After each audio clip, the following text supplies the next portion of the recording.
Murakoze. Thank you.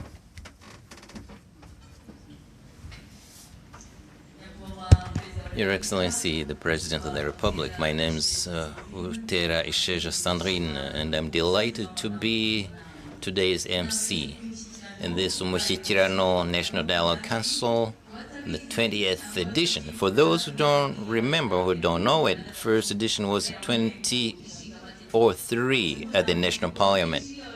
I've seen many young people here, and I've been thinking, I remember where I was back then in 2003. I was only 15. I was in high school, and now I'm Deputy Director General of Rwanda Broadcasting Agency. It's the same round of applause for many young leaders like me in different institutions. And I'm reiterating this because for you young people listening, you could be in the same position. It's normal. So don't belittle yourself. So fellow Rwandans, everyone following from around the world, you know where we were right after 1994. How weak we were, how little knowledge we have, and all the psychological wounds we had. So if from that state we were able to make it this far, and we are at the heart of Rwanda's progress, then there's nothing we can't do. So let's thank the President of the Republic, because we owe all this to his good leadership.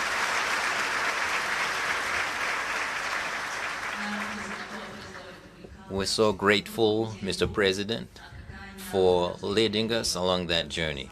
And would you please address this gathering today? Thank you.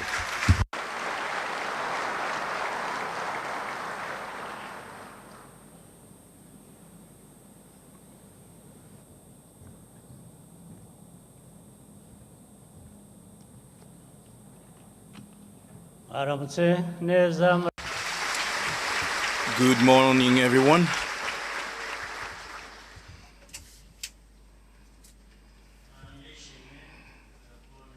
I am very happy to get this opportunity, and I thank you all for being here with us.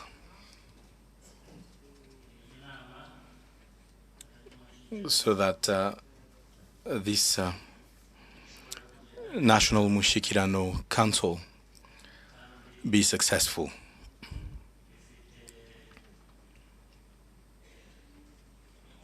And to make sure that this serves our nation. As was indicated earlier, this national dialogue has been organized several times over, and there are resolutions that are taken every time.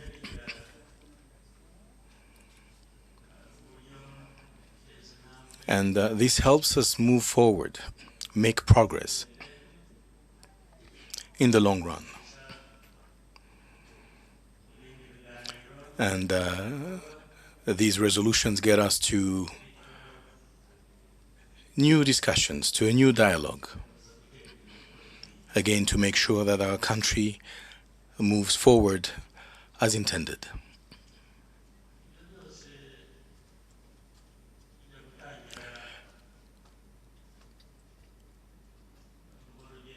As we began this journey,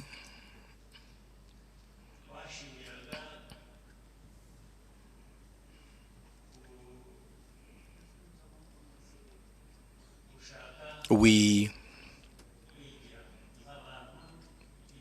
wished to build ourselves as a nation, as a people.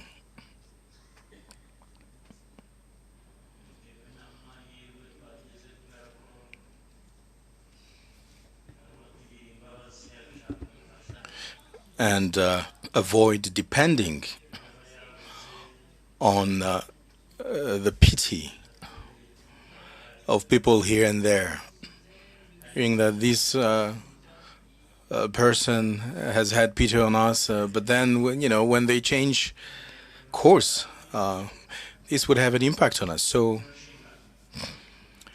sovereignty and independence, true independence and true sovereignty is our objective, the objective of each and every one of us.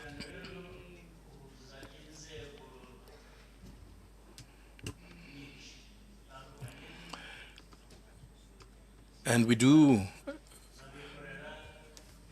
of course, understand that this national Umushyikirano brings together the civil society, the government, the youth, all citizens of Rwanda. And we also invite citizens from all over the world to actually contribute ideas. And the statistics are evident.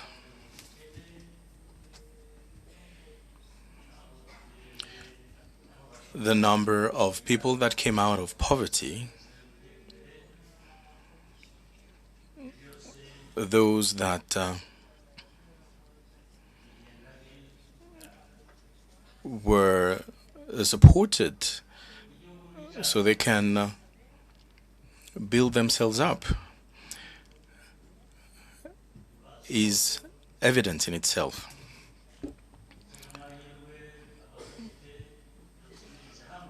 But as always, there are always challenges as well as opportunities.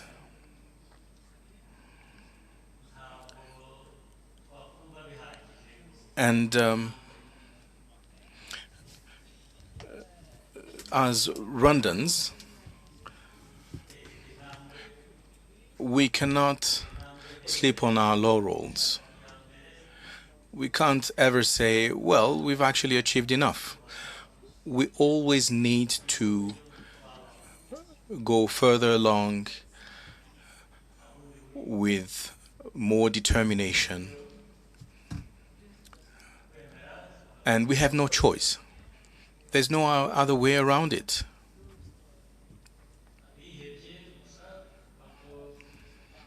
Another choice would not be a choice. It would be despair. It would be telling ourselves that there's nothing we can do about this, and we have no choice but to remain poor and live the way we are. And these are things that have happened in the past. For many years, the country did live under those circumstances, in disarray.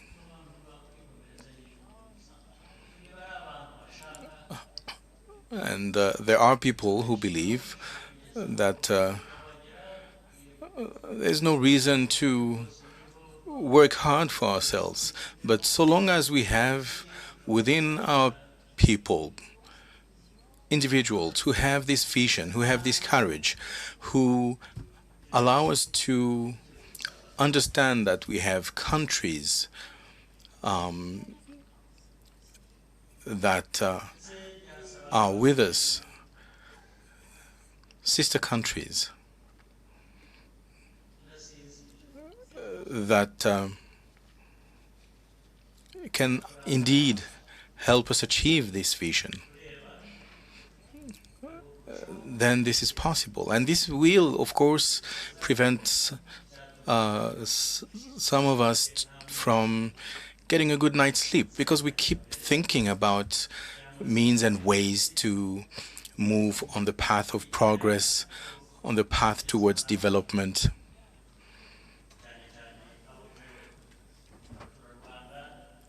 And as leaders, we must bring together the Rwandan population, which expects a lot from us, a lot of support from us.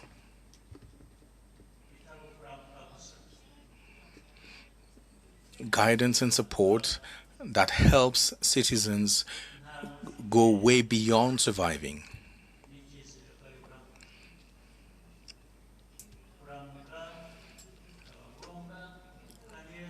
that allows citizens not to live on a day-to-day basis, wondering whether they'll be alive tomorrow. We need to live a life where everyone can actually have hope for a better future. And we see that in other countries.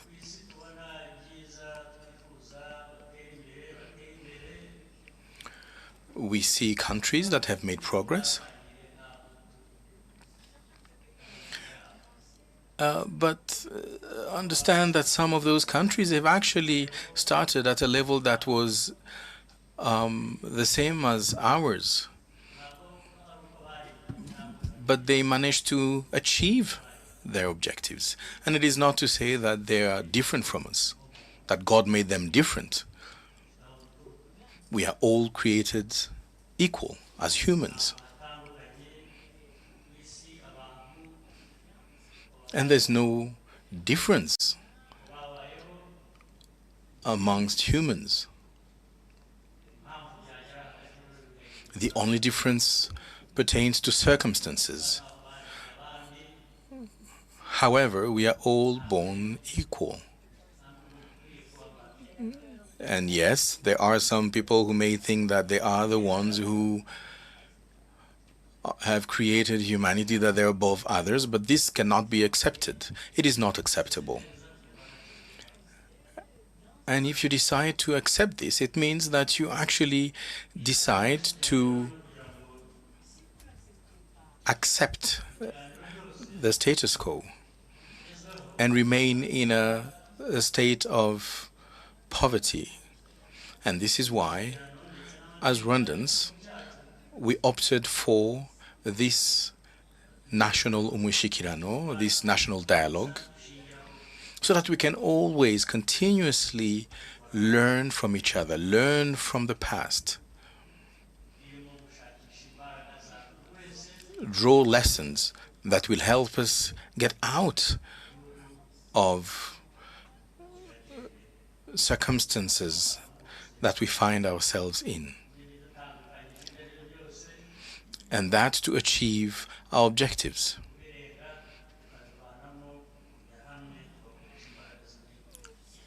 And it is clear that there are differences. However, this should not be an obstacle to cooperation towards progress. And this is the reason why I believe it is important to make decisions, and particularly as leaders.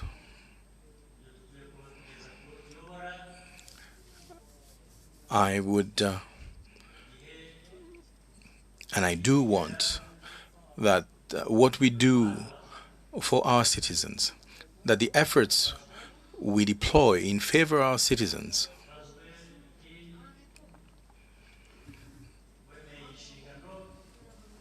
be reported back to the population, to our people, so that they may say, well, this is what you've done, but this is what happened.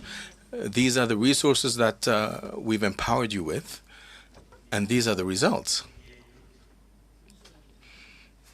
Where are the results?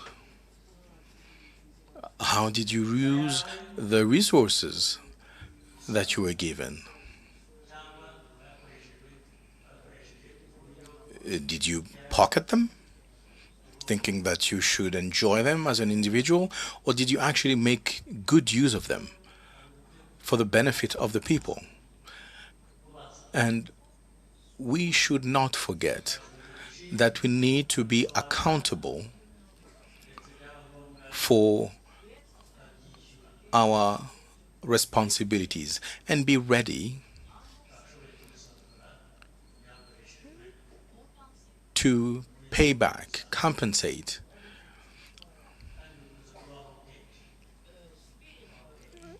and accept whatever consequences come as a result as your actions. Some people do hide, and it may not always be easy to actually find those people, but this should not prevent us from staying the course, maintain this tradition of accountability in as far as leaders are concerned.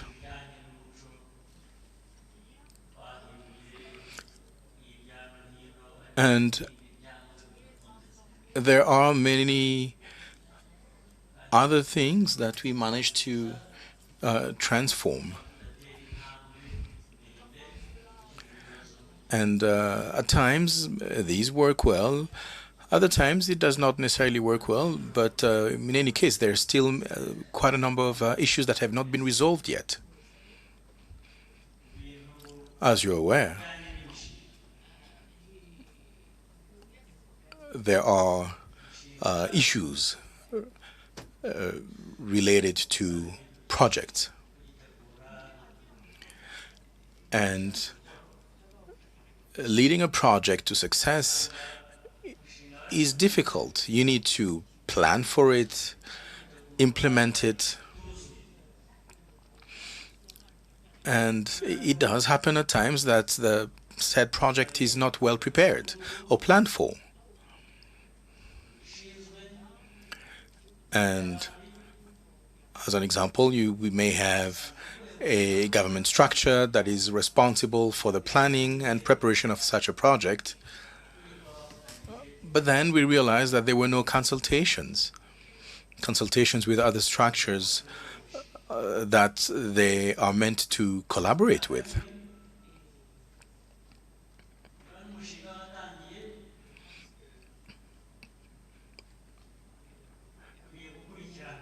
And once a project has started implementation, there should be a monitoring of the said project.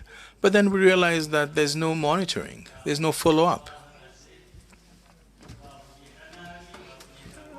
And nobody knows how the project is actually being managed. Nobody knows whether it is actually ticking boxes in terms of achievement of its objectives, and this is an issue that we've struggled with for quite a number of years. And even when a project is well implemented,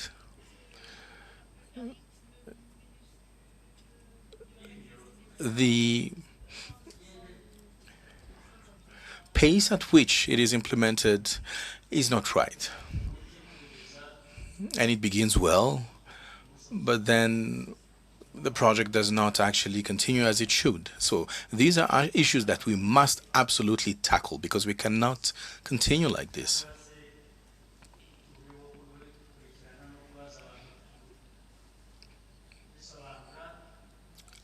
On the other hand, I believe we need to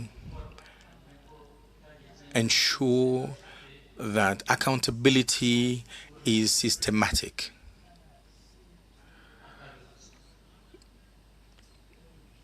Make sure that every person that is given responsibilities is accountable. And I think this is key. And I should remind you, because we can't forget this, that accountability is the foundation. And yes, we have problems when it comes to implementing some activities or projects.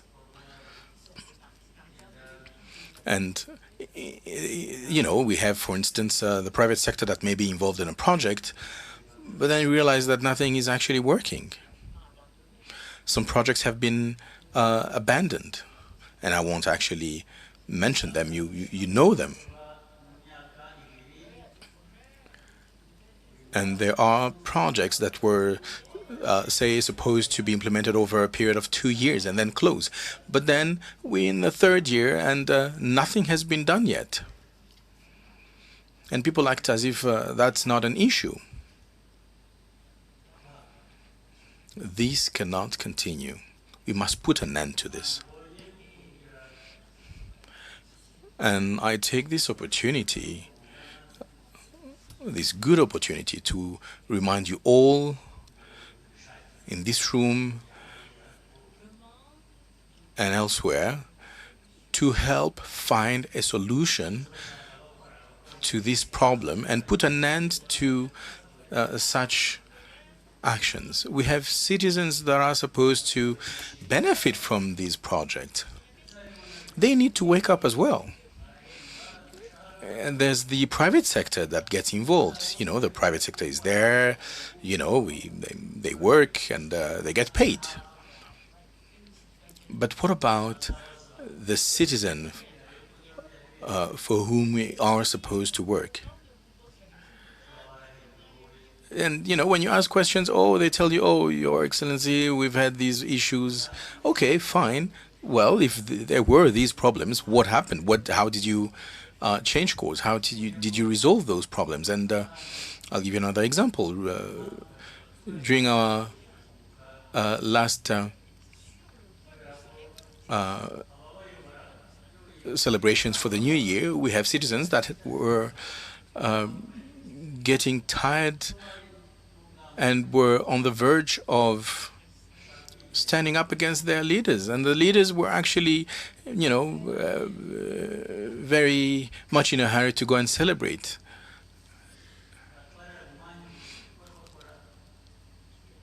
And yet, some citizens had been waiting for the results of a given project.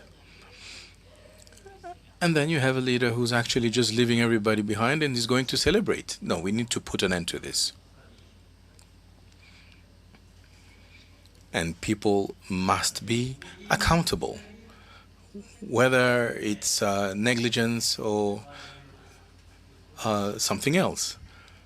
When it comes to Kigali, the mayor must be accountable. And when I'm talking about accountable, you know, I'm not talking about, you know, me asking a question and then you responding. No. If there is lacking that has been proven on your part, then you must be accountable for that. And I'm not specifically speaking about the city of Kigali. I'm talking about ministries as well. There are projects that are being implemented. You need to supervise them. You need to monitor them, resolve the issues that arise. And you must be accountable for those issues. If there are delays or any other issue, you need to explain those problems and then resolve those issues. People can understand that there are problems. This is normal. But we must find solutions to those problems.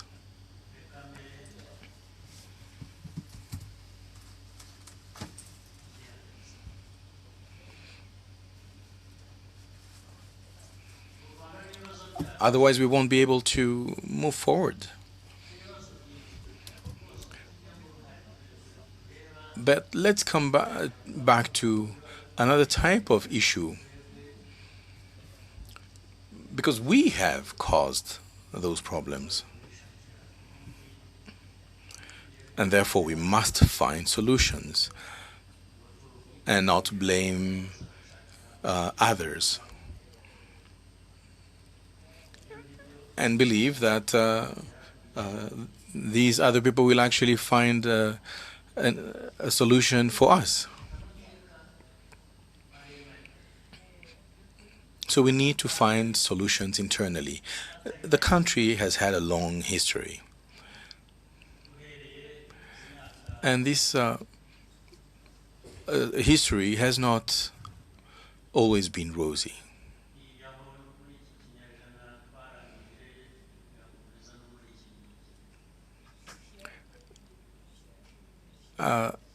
In the last century, or beginning of the last century, we had problems that actually keep following us. But among those problems, some actually come from the outside. They come from outside of Rwanda. And you can imagine that if we are not able to actually resolve our problems internally, our internal problems internally, how are we going to actually tackle problems coming from the outside? So let's say we have 50%, 50% of problems caused internally and 50% of the problems coming from the outside. Still, the problems coming from outside are actually more serious.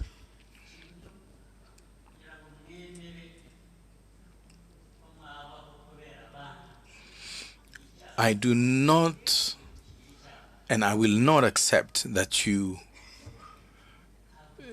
decide or accept to live on somebody else's dime, that you depend on others. This I cannot accept.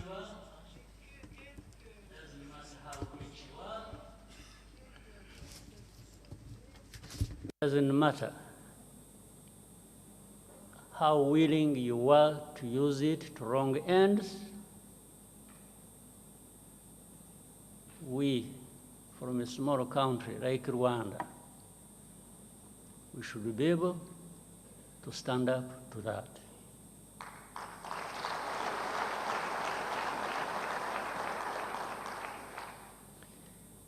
Kuri jye ibi ngibi tuvuga by'amajyambere mu mushyikirano twavuze poroje zitagenda neza. Personally, I believe we need to correct and find solutions to some of the problems. But this is not possible if we do not understand our history. Otherwise, we would not know where to go. And this history, and I should say Rwanda is a very particular case when it comes to the issues that we are faced with. We have our internal problems, but then we have other very serious problems that are caused by the outside.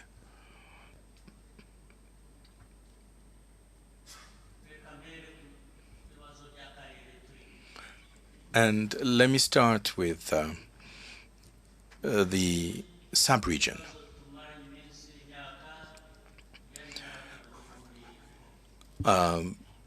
We are all aware of the problems that we are faced with our neighbors in the DRC for many, many years. And there are other problems with our neighbors in the south, in Burundi.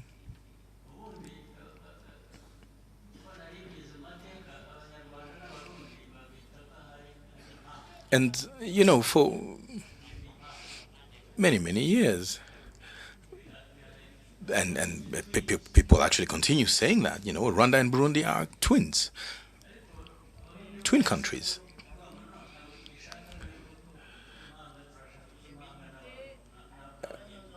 And but Burundi has decided to be a twin with DRC,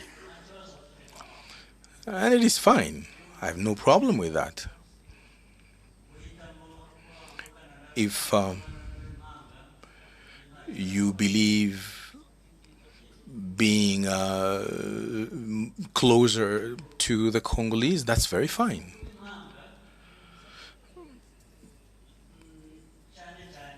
But this twinning character, if it is based on politics, it's not good.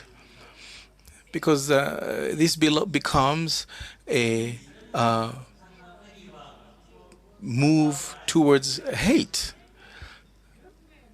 Hate of other people, hate of oneself. And there's no reason to actually question this. You should listen to what these people say. Listen to them. And therefore, we shouldn't actually try and wonder whether this is true or not. They say it openly. Now, first, I would like to repeat this once again. And if you're not, if you do not believe me, please, let me know. We've been saying it everywhere for a long time, and everybody actually recognizes that this is true. But they still decide to not say anything about this.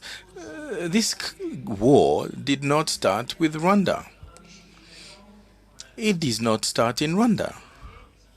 Please verify the facts. This war did not begin in Rwanda. We did not cause it. And I've actually told you what the root cause of this problem has been. I've said it 1,000 times. Congo is the source of this problem, and there's other sources as well, which I will not mention here. This is not our business, but we have a problem with Congo. What is the problem? The problem pertains to the Interahamwe which are in that country and the genocide ideology of this group. This is a genocide ideology. They always say, no, Rwanda, we're coming for you. We'll actually finish what we started. And you probably know what happened in the past.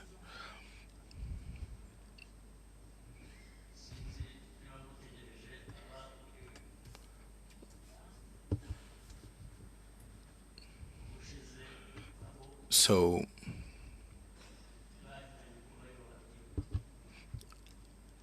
you could ask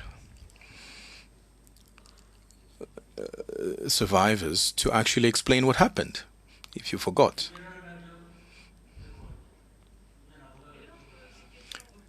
And therefore, this is an issue that keeps coming back, and this is an issue that came from the outside.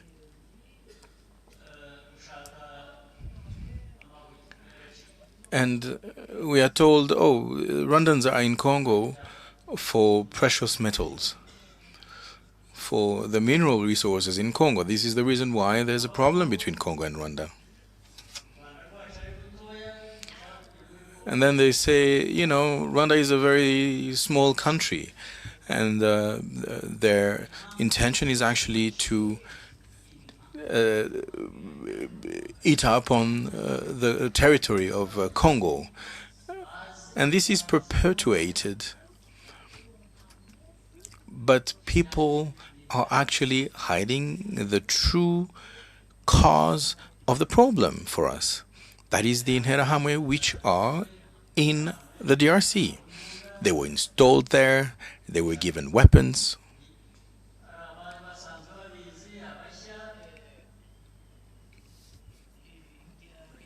Some of them were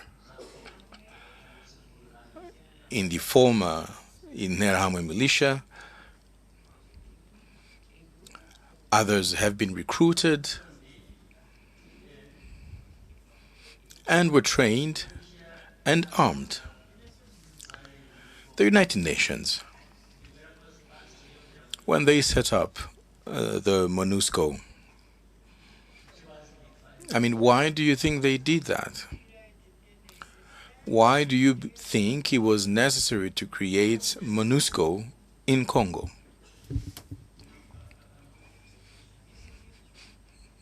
Very few people ask themselves why. And when we talk about the United Nations, oftentimes people do not, know who they are, and when they speak about the international community, who are they?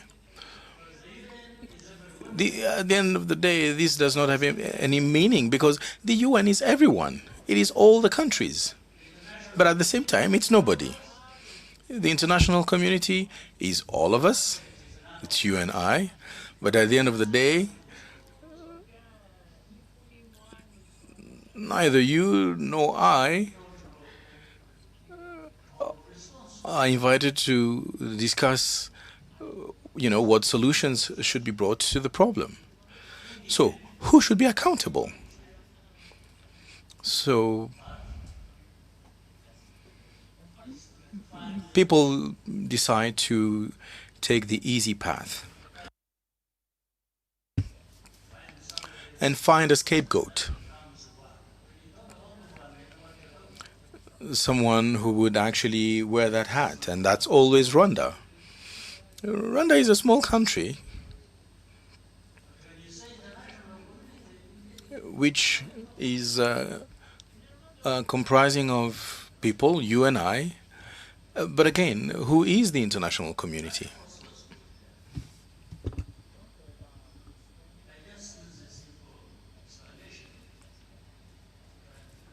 Long story short,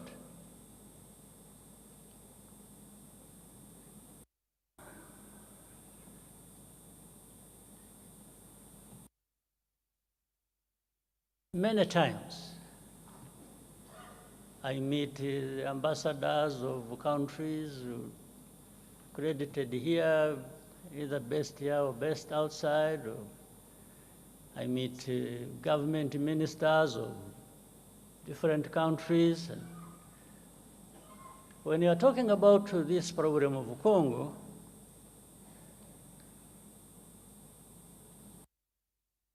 one of the many questions they ask is always, how many Interahamwe are there in Congo? How many FDLR? In other words, what they are trying to say is, you have turned it into such a big problem when actually they say some of them are old. They are 90 years old. Say, but if you are saying they are 90 years old, it means they are there.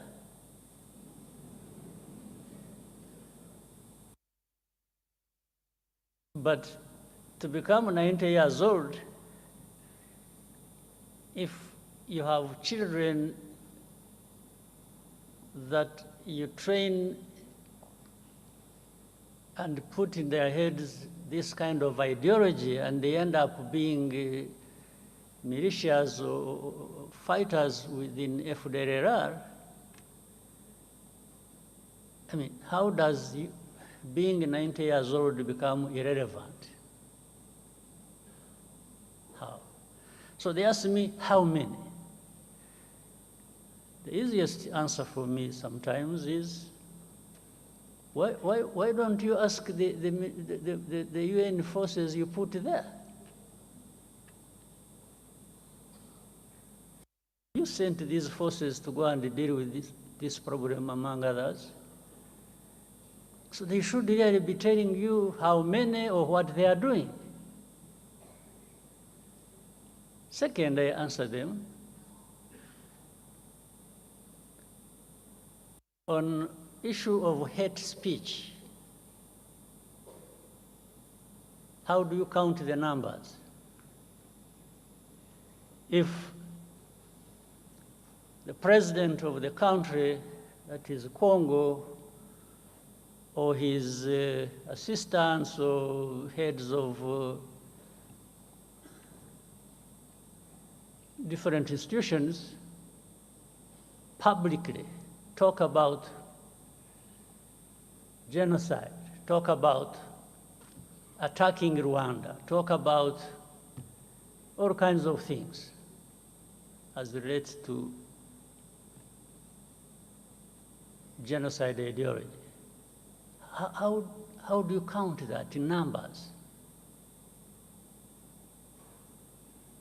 So you tell me how many give such a speech? Well, I also tell you, even if you think there are few who give such a speech, there are millions who are listening. And among them, they are recruited into that, and they become part of the threat that Rwanda faces. Others come and say, yeah, but Rwanda, I think you are strong enough. I have not understood the meaning. I say, strong enough to do what? To sit back and be run over? I said, is that what you do in your own countries?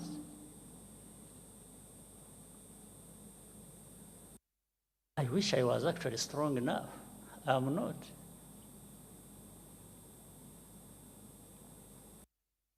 I wish I was strong at all. Then I would, take such threats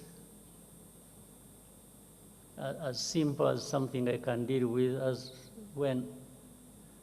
and when I need to do that. But I'm not, because I'm not in the end, because I even depend on you. One day you decide these people in international community, they have, I think they took things literally. They are helpful. I would say they are helpful. They have been supportive. But they even are supportive in creating problems for us.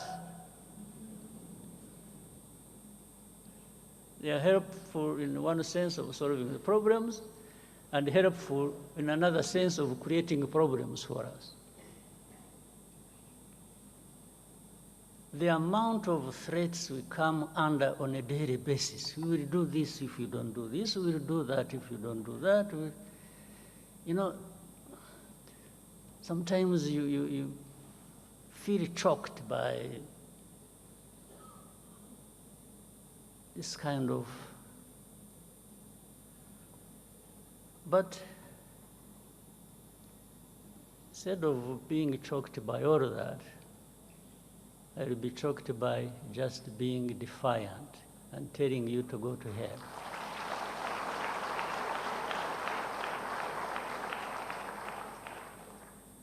You can't create problems for me, at the same time come and blame me for these problems, and then start threatening me.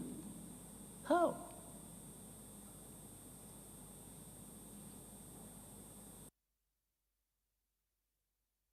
How?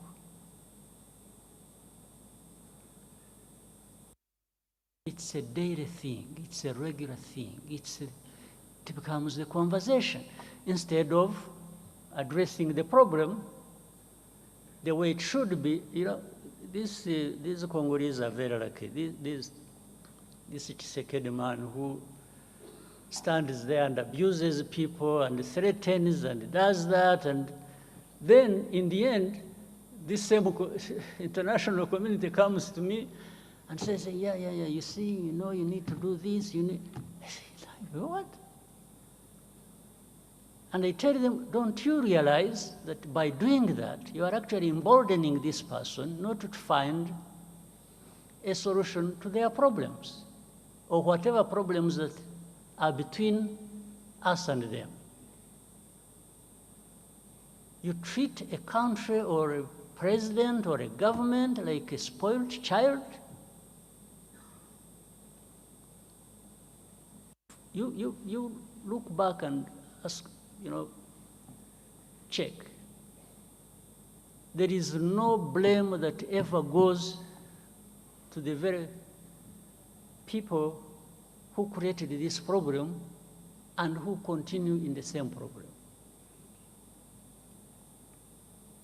But when it comes to Rwanda, It's our problems we are blamed for, and it's their problems we are blamed for. So we are blamed for two kinds of problems. Our own, we may have our own problems that for sure we'll own up and deal with that. But how do we deal with the blame for other people's problem they should be owning up to and dealing with? How do we deal with that? Just by threats? You come threaten people, I will do this. Well, some of them did whatever they did. But I hesitate to tell them, I say, okay, you did that, so what did you get out of it? Whatever you did, what did you get out of it? The situation just got worse. And for me, from the beginning, it was obvious it was going to get worse because you are not addressing the root cause of the problem. Instead, you are just massaging the people who are actually behind these problems. So how does the world expect us to behave? Just listen to them and do whatever they ask us to do, even if it is leading to our own destruction?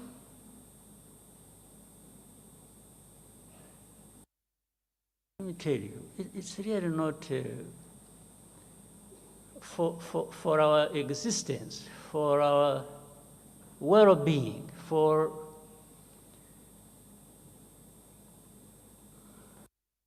if somebody intends to create these problems for us,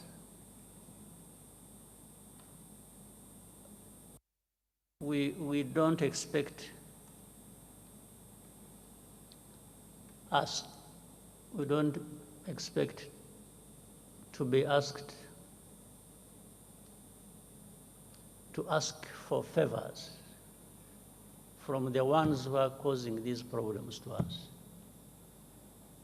We are not going to ask for a favor. Well, maybe someday when there are people who are like we have been decades and hundreds of years ago, maybe those people, because who knows, we can always, through such manipulations and so on, have people emerge who think that is the way we should live. Maybe, I don't know, but in some of us, his lifetime, in our lifetime, some of us will try and stand up to that.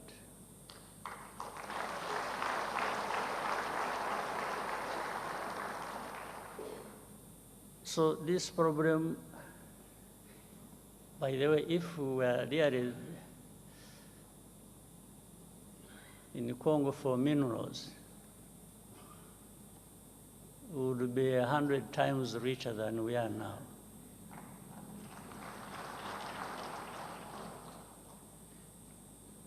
But I think also why we are, and you know, I saw recently people sort of celebrating, say, you see, we have always said Rwanda is in Congo and they have been denying, now they have, no, that is nonsense. I think people who are being told are not listening. And what they have been told for years, they have not been listening, because I've been asked thousands of times, you say, is Rwanda in Congo? There is something that says everything you need to know about defensive measures we took to deal with that threat coming from Eastern Congo. or from Congo. Now, my answer, simple answer, which says everything, has always been, if you ask me whether we are in Congo, do you first ask yourself, why would Rwanda be in Congo? Then you would get the answer without asking me. If you ask yourself that this Rwanda, which is accused of being in Congo, why this accusation? First of all, it is not about minerals. That one is aside, for sure. It's not for any other thing, for sure. Except we have told you for the last 30 years about the threats coming from Congo to do with our security, and those threats have materialized several times. You just don't want to see it, you don't want to hear it.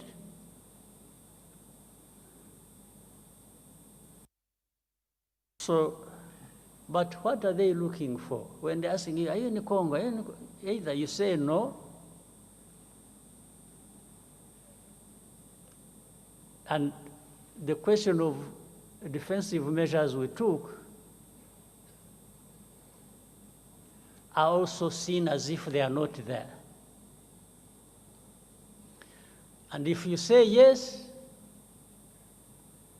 that becomes the only problem in the world to deal with. Even legally, the lawyers who are here, I see the Minister of Justice. If we say yes, every other problem will disappear. They'll just take you on saying, yes, you are there. So every problem, in fact, you will have made it easier for them to load the problems of Congo on your shoulders now. That's it. So you saw one time a journalist asked me, say, are you in the CNN? It was, I must have seen it. And when I said, I don't know, simply, that is really technically not an answer I should have given. But also technically, it is an answer that would not take me to court.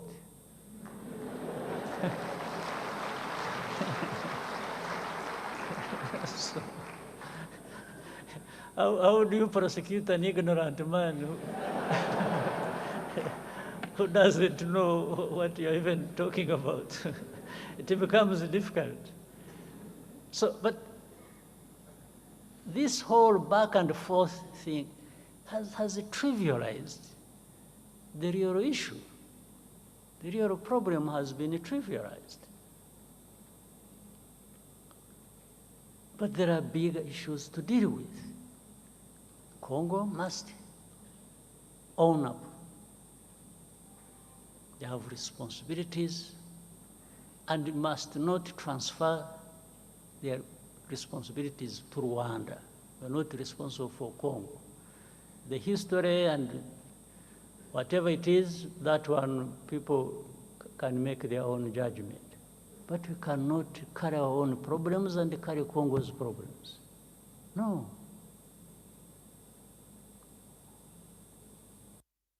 And for protecting our people, that one we shall. There's no question about it.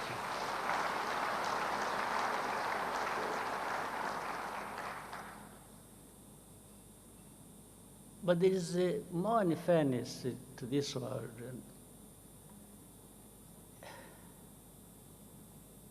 Anyway, let me reserve some other comments for another time.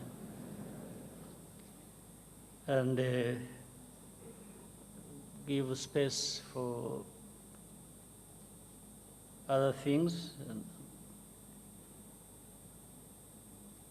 But I thought I needed to give you a bit of what is on people's minds, but this is also not what we are talking about. I don't think this is a problem that is not that cannot find an answer, that cannot find a resolution. I don't think so. There is a way to resolve this matter, but people just don't want to resolve it. Maybe it also becomes an industry for some people to keep having a war going on, and there are lots of benefits to some people. But otherwise, if you address the root causes, and they are known, and simply put responsibility where it belongs,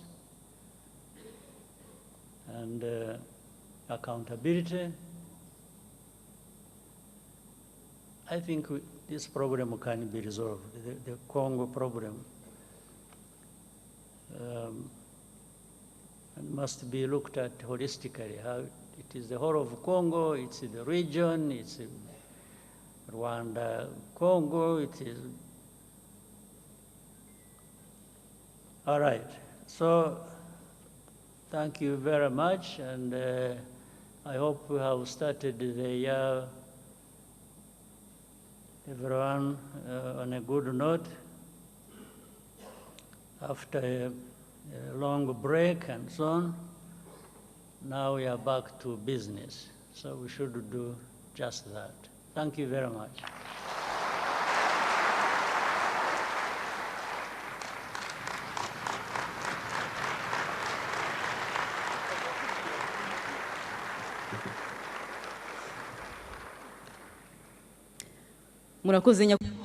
Thank you so much, Mr. President. We will be self-reliant and we will leave.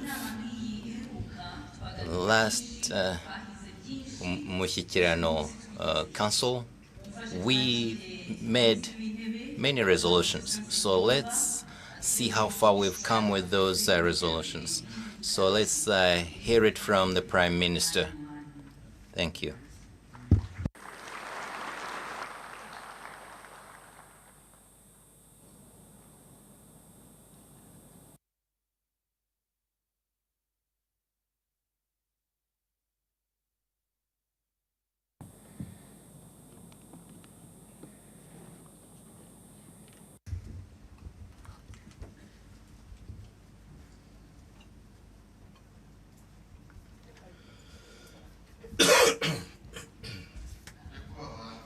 Your Excellency, the President of the Republic,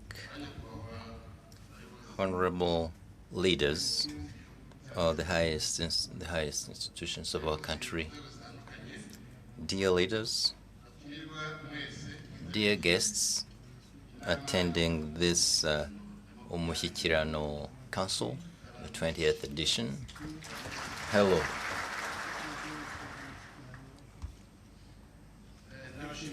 I thank you, Mr. President, for this opportunity.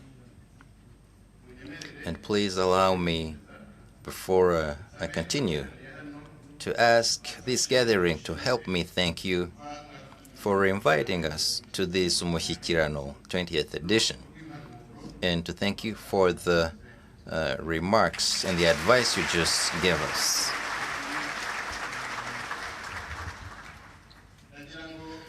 And before I give my talk, I want to remind you that the 19th Umushyikirano Council that convened from 23rd to 24th January 2024,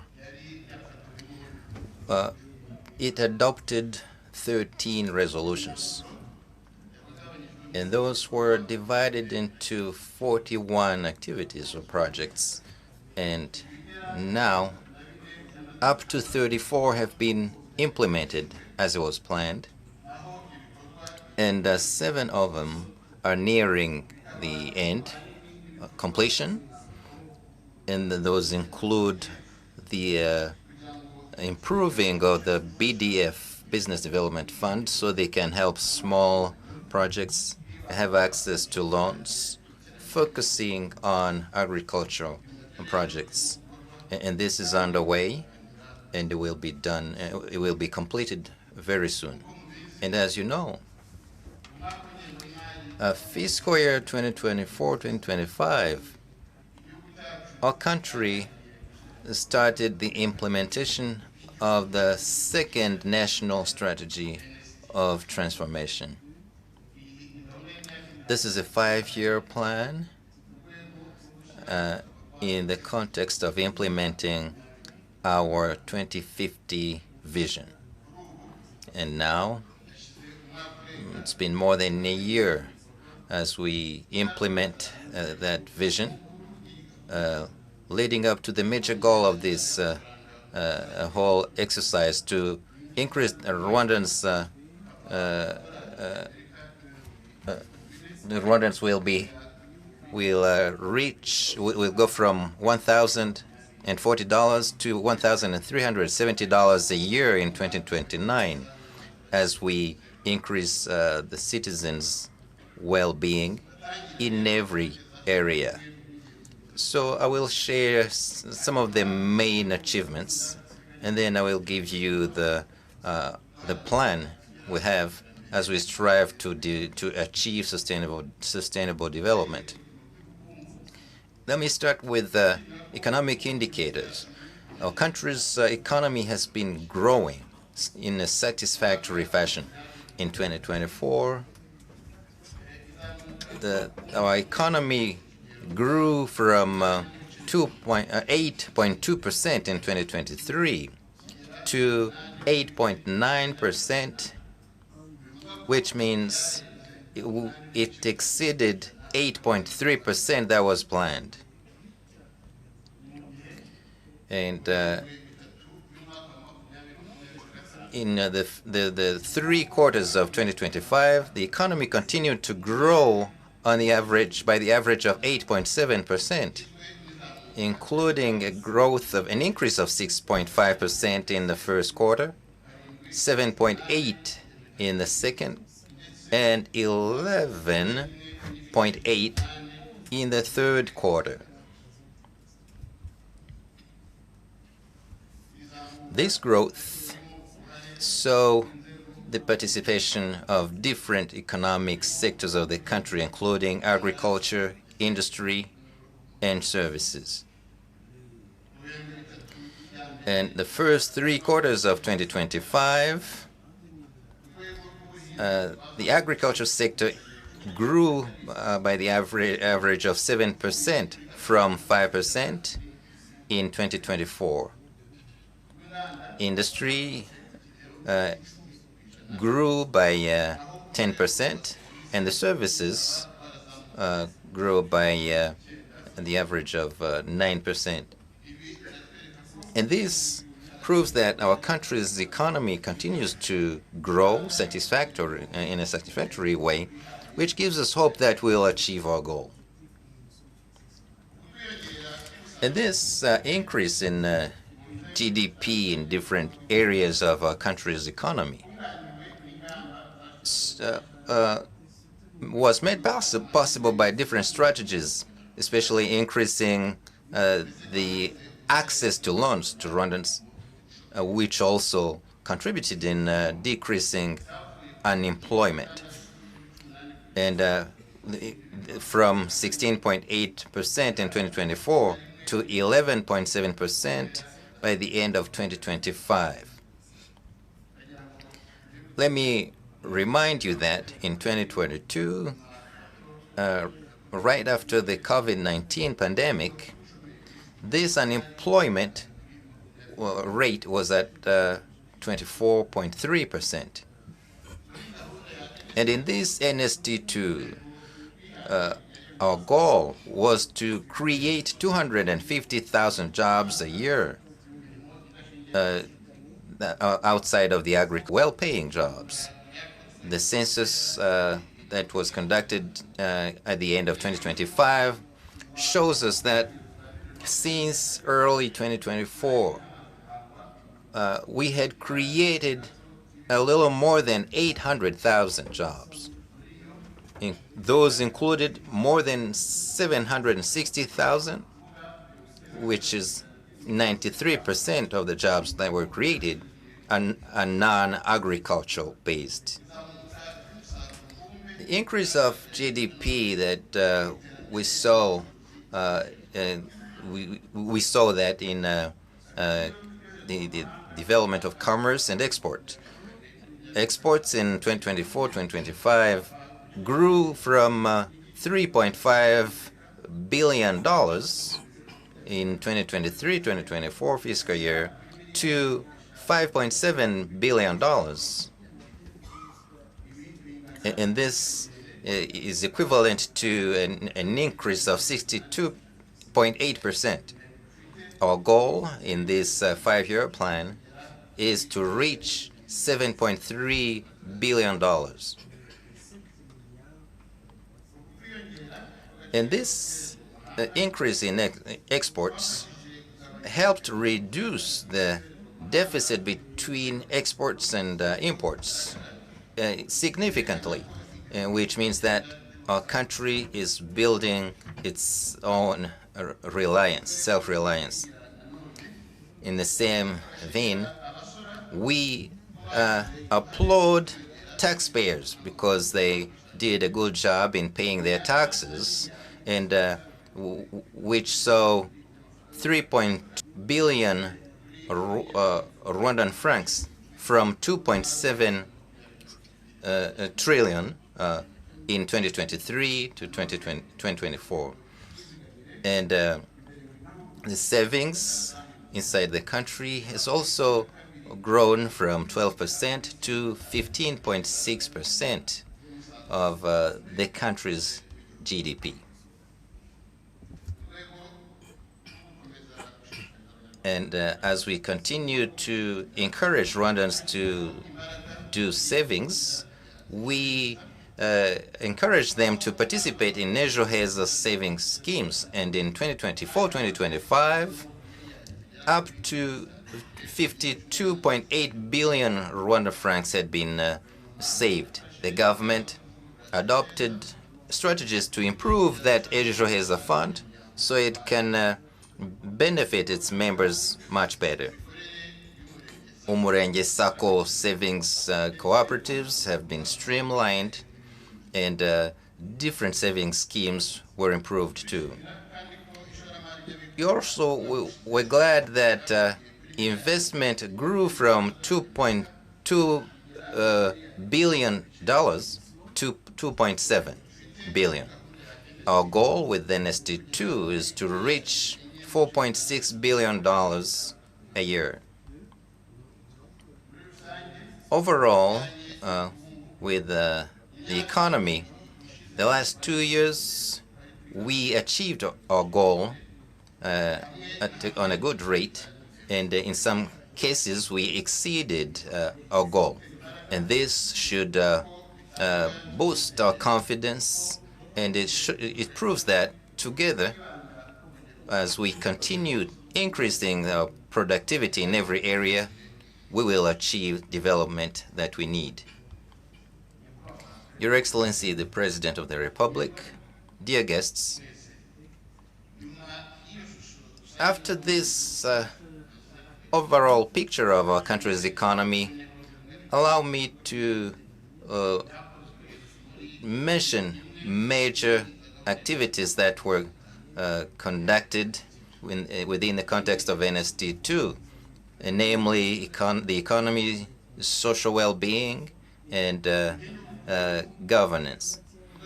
With the economy, the agriculture sector kept growing thanks to the strategies that increase production as the government continued to focus on it. With food security and food production, the government increased subsidies to the farmers, especially after the price of fertilizers had gone up on the international market. And this helped farmers increase the amount of fertilizers they use. the fertilizers they use now is around 72 kilograms per hectare a year, and in 2017 they used to use 32 kilograms. Now, we've achieved that, and we're glad we did, because we're above the average amount of fertilizers used in sub-Saharan Africa, because they use 25 kilograms per hectare per year. However, we still have a long way to go, because our goal is to reach 94.6 kilograms per hectare by 2029. Well, let me say that the rich countries are at 150 kilograms per hectare today. And as we fight the effects of climate change, we kept increasing the size of arable land from 71 hectares in 2024 to more than 74,000. And our plan is that that area will reach 130 hectares by 2029. We are still increasing the area where we have terraces, and now we have more than 146,000, but our goal is 167,000 by 2029. Terraces have increased, and now we're at more than 1,042,000. The government has also continued improving animal husbandry, including the increase of infrastructure in that area, and this has contributed to increasing the milk production, and from 700 million liters in 2017, and now at more than 1 million and almost more than 1 million liters in 2025. And as we keep improving our industries and increasing their production, the government has continued to implement strategies to increase the products that are manufactured in Rwanda, produced in Rwanda, so that we can satisfy the local market and also export. Those strategies include the increase in investment and the capacity of those industries, especially the mining sector, the agro-processing, and construction. The government continues to facilitate investment in the mining sector and to process those that production before it's exported to add value. So in 2024, its production increased by 12% from 9% in 2023. The first 3 quarters of 2025, that production grew at an average of 8%. And as we keep improving the development of industries, and as we want to increase our production by 10% at least a year, the government continues to improve the operations at industrial parks, including that in Rwamagana, Musanze, Muhanga, Bugesera, and Kigali. And this will help us increase the production at those industries, create jobs, and improve the value chain and the business with foreign countries. The tourism sector contributed a lot in the export, allowing the country to have $647 million in 2024 from $620 million. Our goal is to reach 1 billion point hundred million US dollars within this NST2. And to reach this, the government, jointly with the private sector, will continue investing in infrastructure that for the tourism sector, including the new Kigali International Airport. The government will continue to focus on streamlining and improving the MICE sector, the conferences and events, and sports as well. In 2024, 2025, this MICE sector contributed to the economy by $108 million, and the goal is to reach $224 billion. We all remember the UCI championships that we hosted, the boxing championship, and others, which allowed Rwanda to show the world that we are an exemplar in these areas. Your Excellency, the President of the Republic, dear guests, we've continued focusing on different development activities, including better shelter, where the government continued finalizing land use master plans in different districts and Kigali City. And now, up to 25 master plans out of 28 have been finalized. And those that are not finalized are going to be finalized very soon and will be finalized as it was planned. The government is also focusing on giving Rwandans better shelter, starting from those living in danger zones.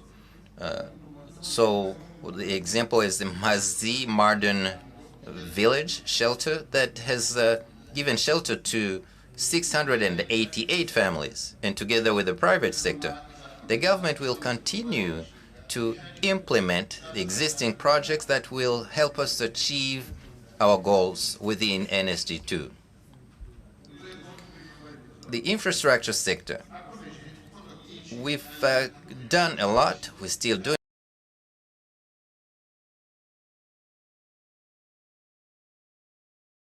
city. Up to 82.9% of households now have electricity. And with development, where there are development infrastructure, electricity has reached those areas up to 89% from 86% at the beginning of the program. The energy sector, within the context of being more self-reliant and jointly with the private sector, the government has started with the development of building reserves where the oil products will be kept, and this will help manage the fluctuation of the prices on the international market. To increase electricity in the country, we will use different projects, including Nyabarongo 2, which will produce 58 megawatts, Gishoma, which will give 15 megawatts, methane gas in Karongi that will produce 100 megawatts, Gisagara plant that will be improved to produce 80 megawatts from the current 25 megawatts. We're also doing more to make sure that more Rwandans have access to clean water. Today, 84% of all cells have potable water, from 80% in 2023-2024.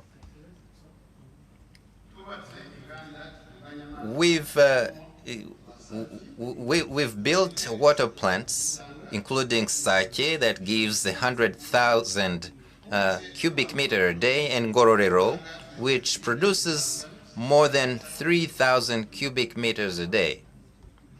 And the government continues to do its best to reduce the amount of water that is wasted on the network. Now, the transport sector. We've done a lot in building and repairing roads and secondary roads.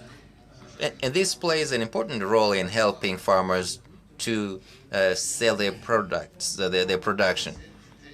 And today, we have more than 4,200 kilometers in the country.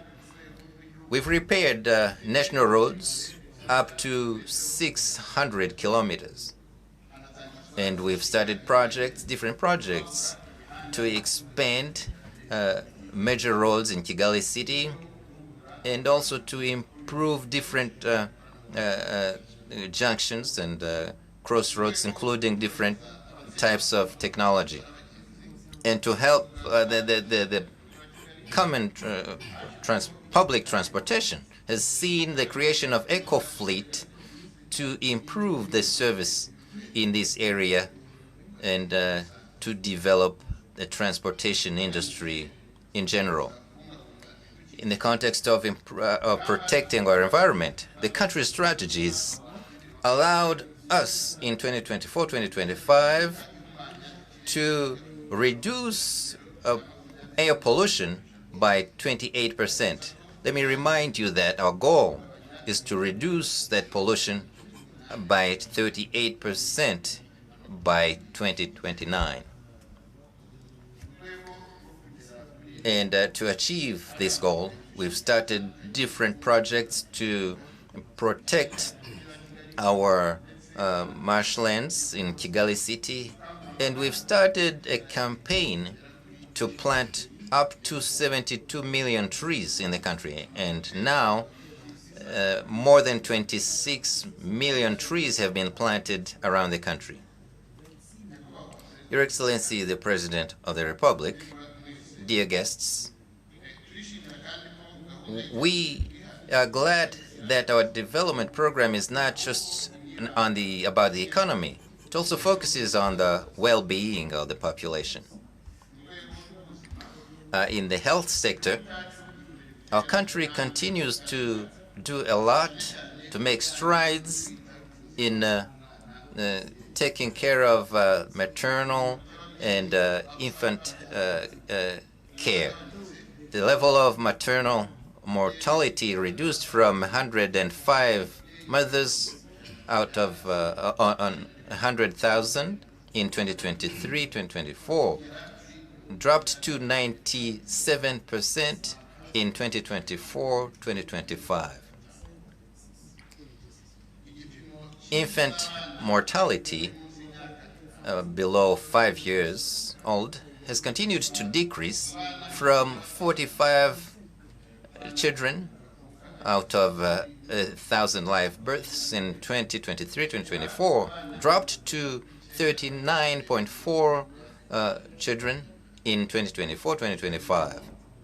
And this exceeded the goal that was 40.6 in that year. The government continues to implement programs to increase capacity in the health sector through different programs, including the increase in the number of health personnel in the health sector, to increase the number by 4 through more nurse schools and the training of medical doctors. The government will continue with these projects in the health sector, especially with the Masaka Hospital and the expansion of King Faisal Hospital, the improving Ruhengeri, Muhororo, and Kabgai hospitals. The first year of the NST2, the education sector made tremendous progress in implementing programs to improve the quality of education, to be compliant with the market. And the government continued to partner with private sector in developing professional training schools, finding skilled teachers, instructors. And Rwandans are encouraged to attend these schools so we can reach our goal to increase those who enroll in those schools from 38% of all school-age children to 60%. We will also keep increasing the number of vocational training schools and up to 30, which means one professional training school in every district. The curricula of Rwanda Polytechnic were improved to make sure that the training that is provided is compliant with the needs on the market.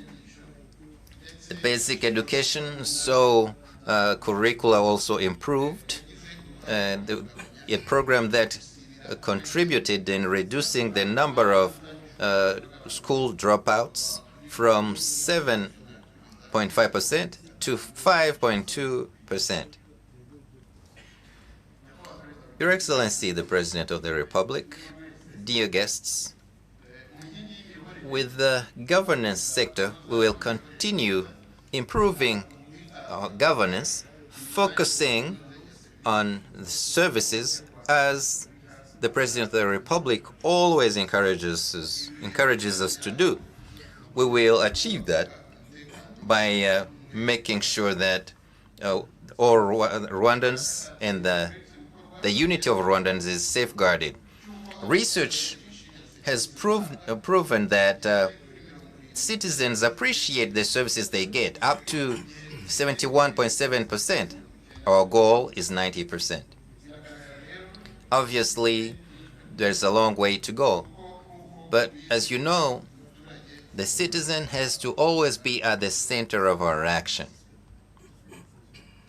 And in this context, we are still improving the services we give through technology, through Irembo portal. And this, in addition to the improving of one-stop centers, will facilitate the citizens and speed up the services that are given in total transparency. With the justice sector, we're doing a lot in reducing the number of the backlog in the cases in courts. In 2024-2025, we were at 53%, while the NST2 goal is 30%. You see, we need to do more in this area.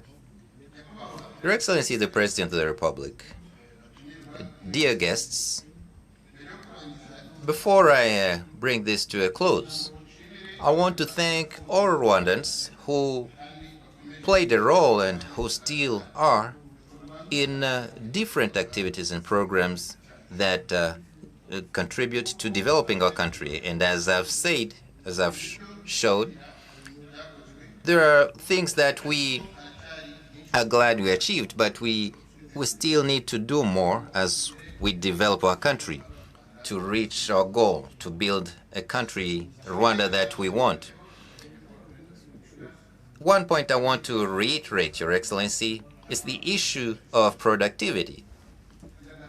Obviously, as a country, we have a productivity issue, have low production in agriculture or within the industry. Your Excellency, allow me to remind everyone what you told us in the last Umushyikirano Council 2024, as you were encouraging us to change our mindset to be self-reliant as Rwandans. You said, Your Excellency, allow me to quote you, you said, where others work 3 hours and then just go to sleep.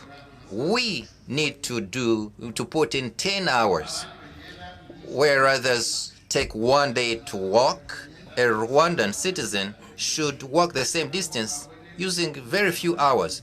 So we can do a lot of things we have to do. Those are your own words, Mr. President, from the last Umushyikirano Council.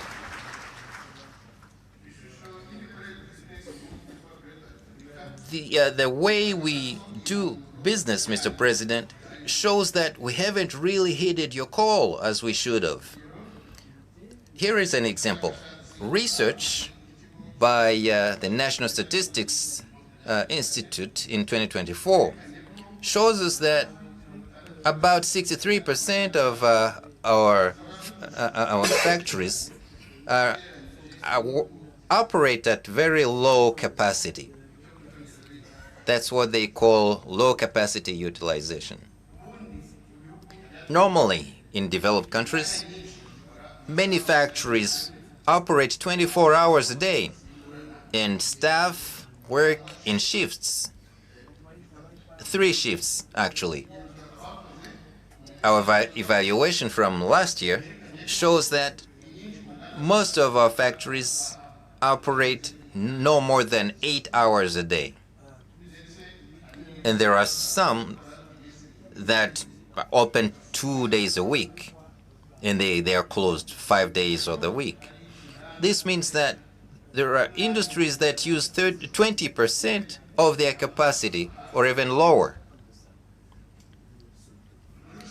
Overall, this leads to a situation where what's produced by those countries are very expensive locally and when they're exported, and they can't compete with other products from elsewhere. And the reason, as many people keep saying, is not enough money, not enough working capital, which makes the owners, they are unable to get raw material that we need, enough raw material. And the other factor is that the lack of the market. But, Mr. President, if you look at this carefully, lack of market is caused by the reasons I gave earlier, just because the products are expensive. In agriculture, same thing. The production per hectare is very low compared to what we can do. I'll give you an example. Corn production in general, we're still at about 2 tons per hectare, but it's possible to achieve 10 tons. With potatoes, we're still at 8.7 tons per hectare, while we can harvest up to 22 tons. And to solve this issue, we need to change our mindset and our modus operandi, as you always tell us, Mr. President. The government intends to work more and better with the private sector to solve these issues. In agriculture, the strategies we've mentioned to increase the irrigated land, and this will help us solve the problem. This in addition to big projects in irrigation, like Gabiro Agri Hub and Muvumba Multipurpose. As the production in industry and agriculture grows, it will help us reduce the increase in prices. And this will also boost the creation of jobs, and very quickly. Your Excellency, the President of the Republic, dear guests, based on our 2050 vision, aimed at increasing the country's economy and improve the social well-being of Rwandans, here are some of the things we'll focus on. Increasing agricultural production, to be self-reliant and to ensure there is food security, increase the number of factories and their production, create many jobs, especially for youth and women, improving the quality of education, improving the quality of healthcare, make sure that there is good infrastructure, and also provide good services to Rwandans, and in a timely manner. Mr. President, we promise you that we're going to work harder and to improve the way we work and our collaboration and the way we serve the citizens. And we know we will do it. Before I close, I want to thank you once again, Mr. President, for this opportunity. Thank you very much. May peace be with you.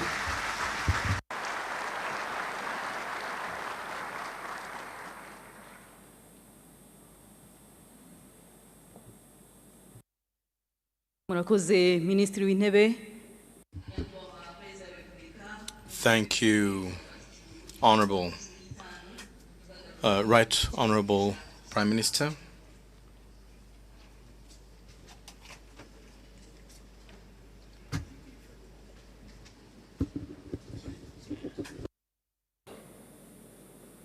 Murakoze Nyakubahwa Perezida. We'll now take a 15-minute break. 15 minutes break.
nibutse abakurikiye iyi nama y'igihugu y'umushyikirano. Kera hari imvugo yavugaga ngo umurimo ni uguhinga ngo ibindi ni amahirwe, ariko uyu munsi kubaka igihugu twabonye ko bituruka kuri byinshi. So, in the past, we used to say that we'd have to work as little as we can and then let the rest resolve itself. Dear Rwandans here present, those of you who follow us from all over the world, thank you very much, and you're very welcome. Our discussions will be focusing on sustainable development. We are with this Rumurangwa, Minister of Planning, Minister of Ndamanywenye of Trade, the principal, the director for mining export processing, Mr. Murenzi. And this debate, as I mentioned, will be focusing on sustainable development. The institutions represented here do contribute to the economic progress of our country. The Right Honorable Prime Minister has given us an overview of the current economic status of our country. And let me start with the first question. When we talk about sustainable development, citizens ask themselves whether we are wealthy or not. What does this mean? Thank you very much, Michel. It's now been 23 years that national consultations are organized on a regular basis.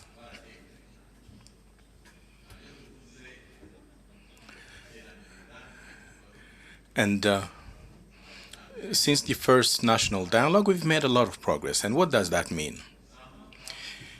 It means that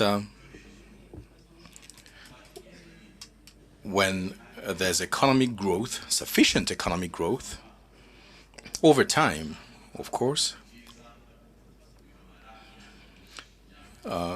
this is progress.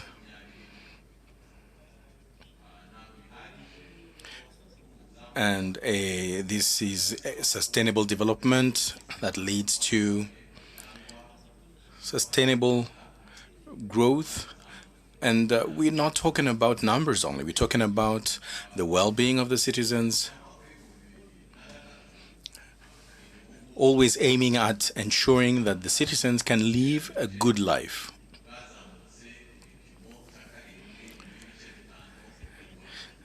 And we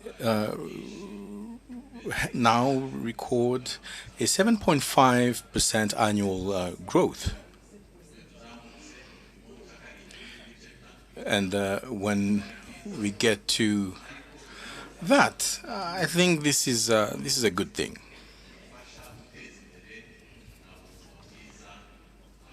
However, the people's well-being must follow.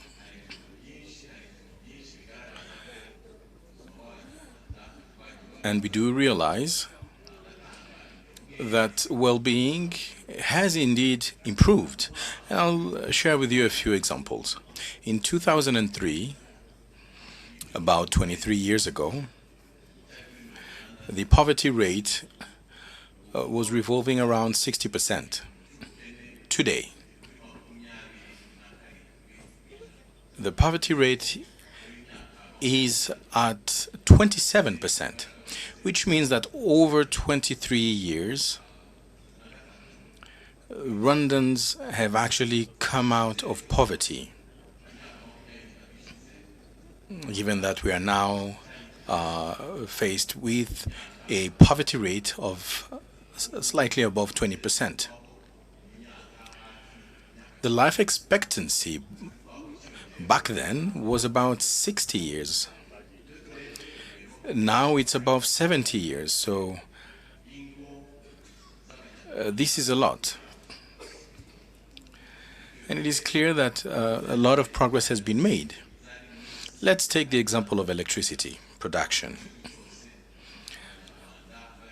I think we managed to cover less than 5% of the population 20 years ago, or 23 years ago.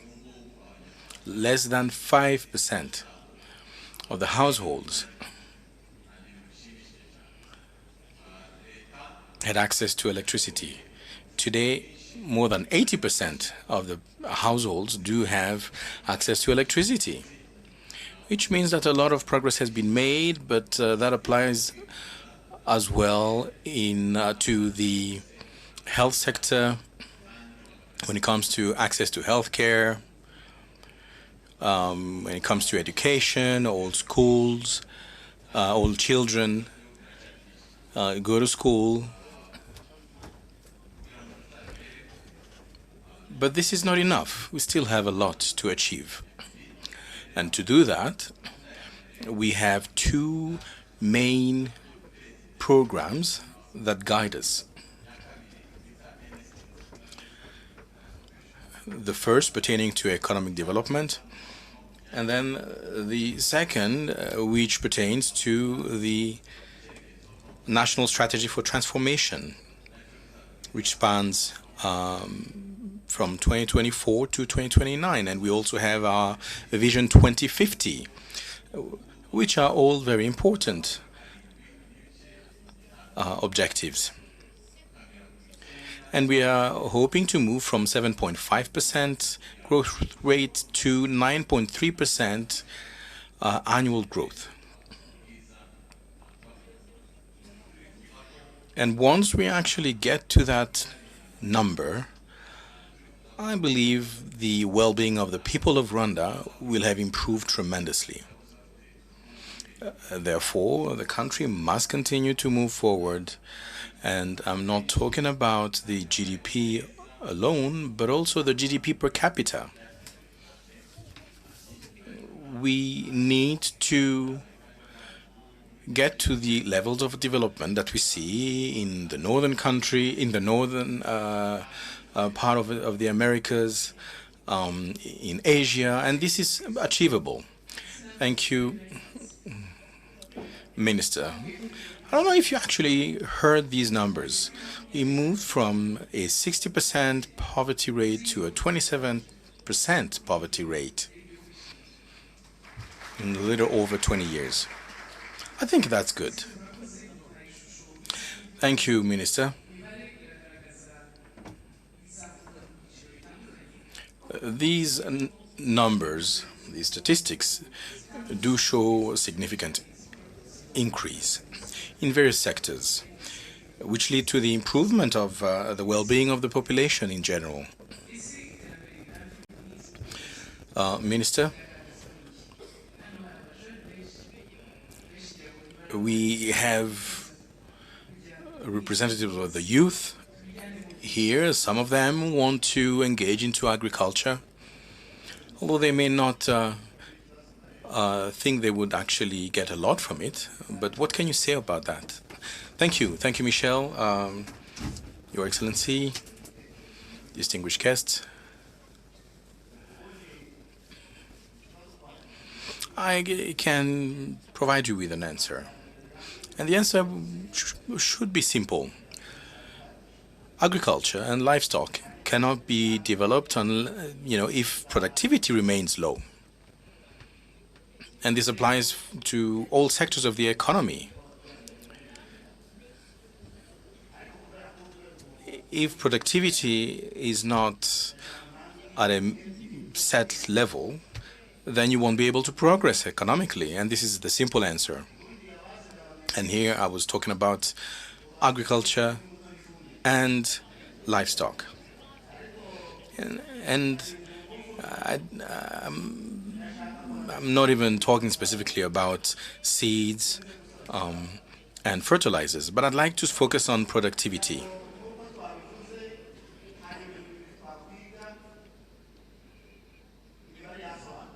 And there's two things we should think about, because we heard the numbers. But it is possible to actually improve our productivity and our economy.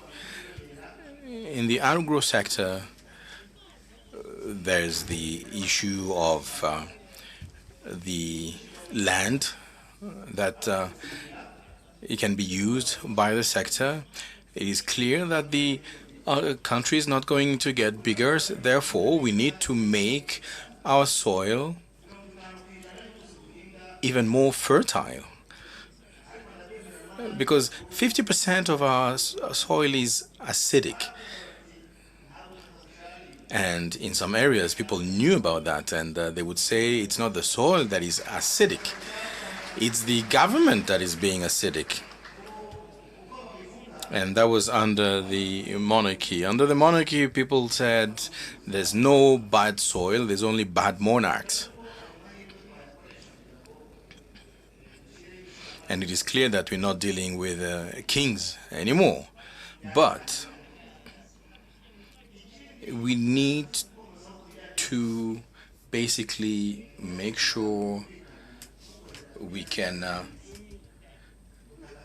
get access to certain minerals and improve on the soil fertility. Take the example of Muvumba in Nyagatare. We do harvest corn. We moved from 4 to 8 tons per hectare. And the price of corn is 400 per kilo. And Minister Yusuf did mention it. And I think progress is actually being seen today. However, there's another important element that we have to think about. Self-respect, dignity, and I explain what I mean here. Religious people will preach the word of God, and you'll see that they're actually very strong when it comes to potato productivity. That's in Nyabagabe. In Nyabagabe, we say that the image of agricultural growth is the potato. Oh, okay.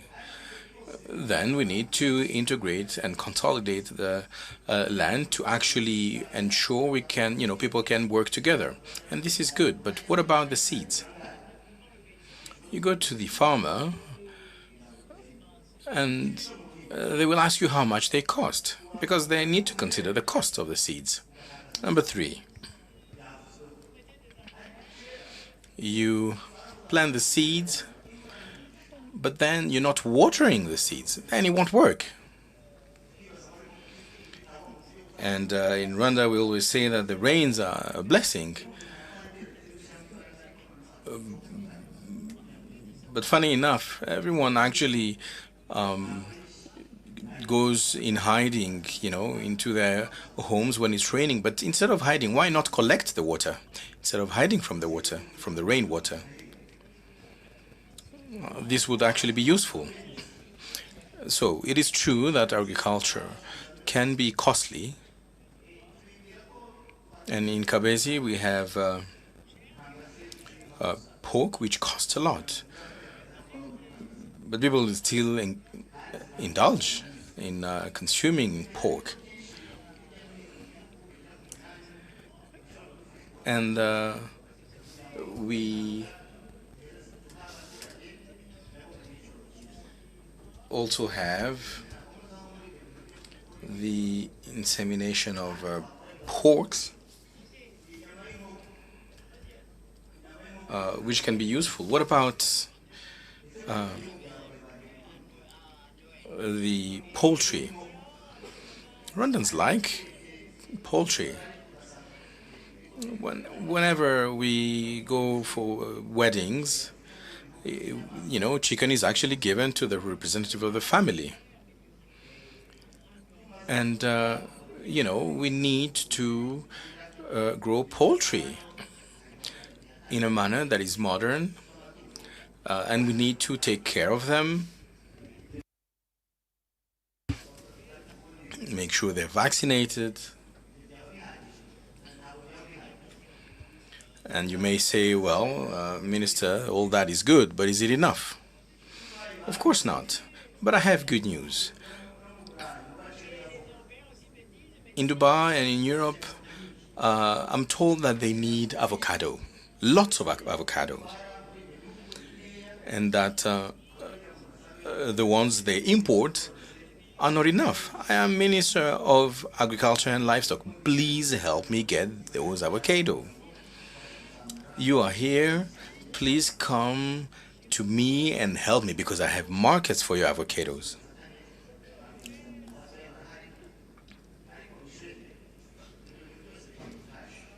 And this is to say that we need to collaborate, we need to work together. But you know, Michel, money is key. And this cannot only come from the government, it needs to come from the people as well. And, you know, with climate change and various changes, I think we can actually improve on our agriculture productivity and be self-sufficient, self-reliant, and export to the outside as well. So, Minister, I see that these are very good plans. And when we talk about agriculture, we mean land. And land does not only mean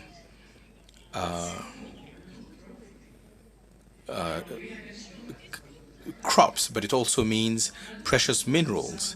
And my question is, do we really have mineral resources? Because this is very important, and it would indeed contribute to the country's development. Thank you. I've often been asked the same question. And I'd like to tell you, and to Rwandans in general, that we do have mineral resources. We have a small country indeed, but we have all these mountains that actually contain mineral resources. And we've been trading in those for more than 96 years. And the mines of Nyakabinga started in the 1960s and 1970s. But precious metals and precious stones are there. But wolfram was useful for building factories in the past. But then there's also coltan for telephones, for the technology industry. But we also have lithium, beryl, whose demand is actually quite sizable. And the demand varies, of course, but there's other mineral resources which will actually get significant as we move forward, depending on the importance that is given to those mineral resources and rare earths. But let me tell you something. There's no single region in Rwanda where there are no mineral resources. Take the example of Kigali. You have wolfram. You have Muhanga, Rutsiro, in Rubavu, in Nyamumba. You go to Birambo, in Karonji, you have gold. In Nyamasheke, you have gold. And semi-precious stones as well. And then you have coltan in Nyamiyaga, you have gold as well. This is everywhere. And the international market does know that. We are the first exporters of wolfram in the world, or in Africa, sorry. and the fourth exporters globally. Regarding coltan, we have 20% of the coltan that comes from Rwanda. And some people will say, well, Rwanda is not endowed with mineral resources. Well, you have them in your phones. We have very good quality stones that are in high demand and that bring a lot of resources to the country. Last year, the mineral sector actually used 92,000 people in terms of labor. And I'm specifically speaking about labor in the mines. And 129 billion Rwandan francs has been contributed in the form of taxes by the industry. And this helps build infrastructure. I mean, in Gakenke or in Kanyenye, we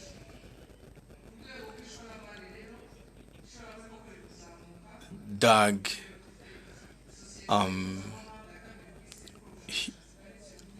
huge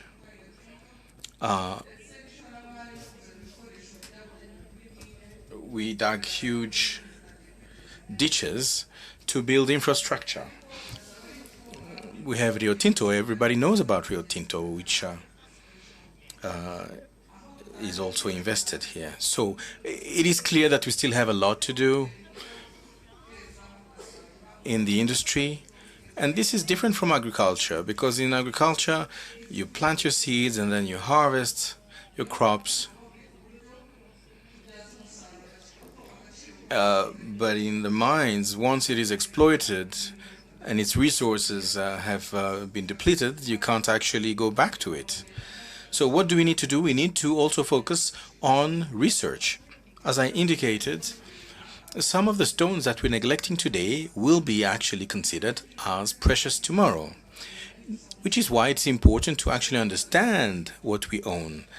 Because once you understand the value of your assets, then you can ask for a relevant price. Which is why we need to continuously study our soils. We need to train our people.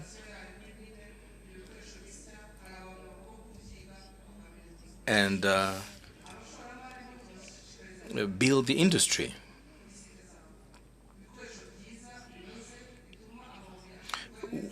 Regarding infrastructure, if we are to dig out stones, we need to use proper tools to avoid losses. You know, lime and kaolin are very important resources. Who knew?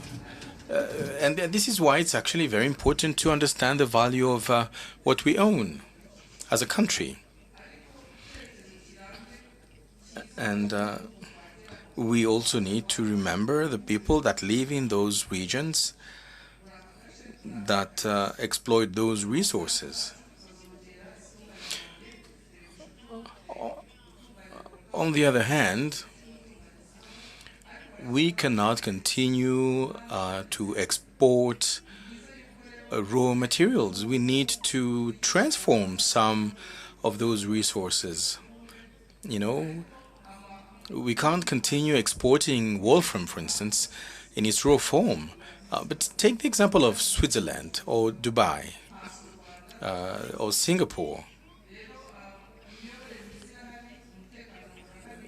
These are precious stones capitals, and yet they do not actually own any mines of precious stones. So it's all about being knowledgeable, getting the resources necessary to build our industry. Thank you. Thank you, Alice. That's very reassuring. Now we know we have a lot of minerals, different types, and they're very precious indeed, worldwide. and this is beneficial to our people. So we understand the contribution by different institutions. So people commonly say that the state is our parent, but we're paving our own road. So let me ask the private sector's representative about their contribution in the country's development, sustainable development. Thank you, Michelle. My name is Nishobora Kamo Faustin. I'm delighted to say that I'm a husband and have one wife. I have 4 children. Well, please bear with me. You know, people who know me, they know I was born in CHK. They think I was born in CHK Hospital in room 4. No, I was born in Nyagatare district in Gatunda sector, where also known as Kwamura Sangwe Place. And I greet the people from that neighborhood. But I'm not kidding here. There's a good reason for this, because most people think that what we do is what city kids do. No, I come from Kwamura Sandonyi in Gatumba, where I was born. So, and I'm doing what I do, including water sanitation, water purification. I'm also into agriculture, as most people say. They called me Mateke because of the type of business I'm involved in. So back to your question, Michelle, about the role of the private sector in sustainable development. You see, we're playing a significant role indeed in developing our country, because investment is the country's engine. I will share a little experience with you. Upon graduation in 2014, I came to Rwanda, and I noticed that there was a water shortage issue. You remember back in the day,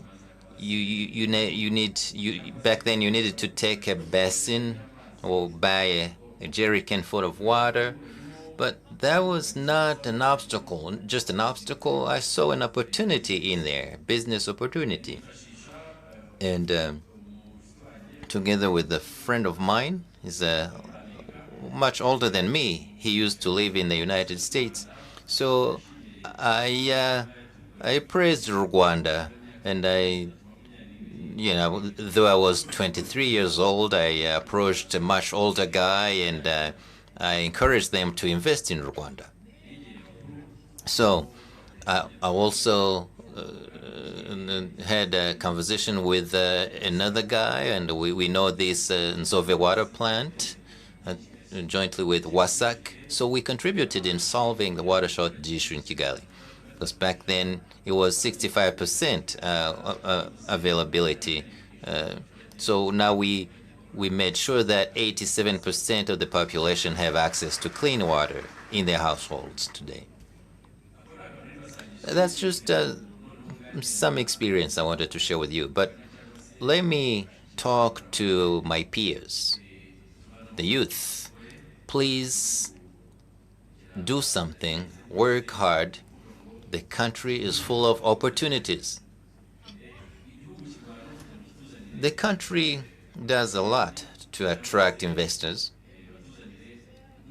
and to, you see, these UCI championships, for instance. It brought a lot of opportunity in Rwanda.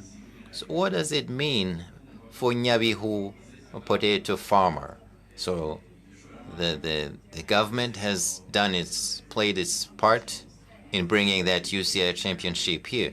But are you ready to sell your produce with given the opportunity we have, the people who come here?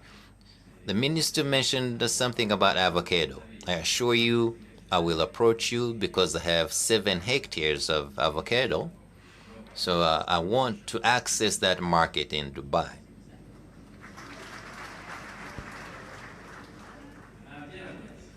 but all is not perfect. There are some issues too, but we are true in Hotanyi. We hustle, we work hard, and we'll get there. The Prime Minister has said that the citizen is at the center of government's action. And as private sector, we want you to support us so we can keep investing freely. I will give you one example. I heard people buying land in Kachiru. They invest in land, and then later on they learned that it's supposed to be a diplomatic village. But why don't we share this information? And why don't we allow them to build there? And when those diplomats come in, then they will rent those houses built by Rwandans. Why not? So I will end with a kind of a challenge to my fellow private sector operators. We at the private sector, we need our own Umushyikirano council so we can examine ourselves and so we know our demands vis-a-vis the government so we can play our part better. So I also want to conclude by telling my peers who were born in Gatunda or rather rural areas,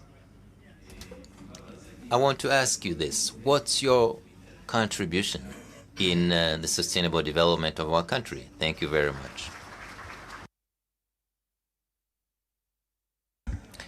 Thank you, Faustin.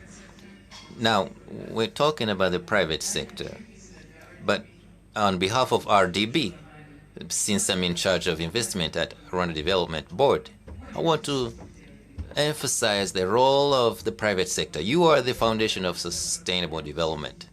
That's the core of the country's development. Because investment by private sector engenders production and job creation, and that's how a country's economy grows. So I want to encourage all investors to invest in our country. We're ready for you at RDB. We're dying to see you at RDB. So another part of government that we have here, we have the National Statistics Agency. We have to know if investment has been productive, if there are returns of investment. So tell us the use of statistics in achieving the country's goals. Thank you, Michel.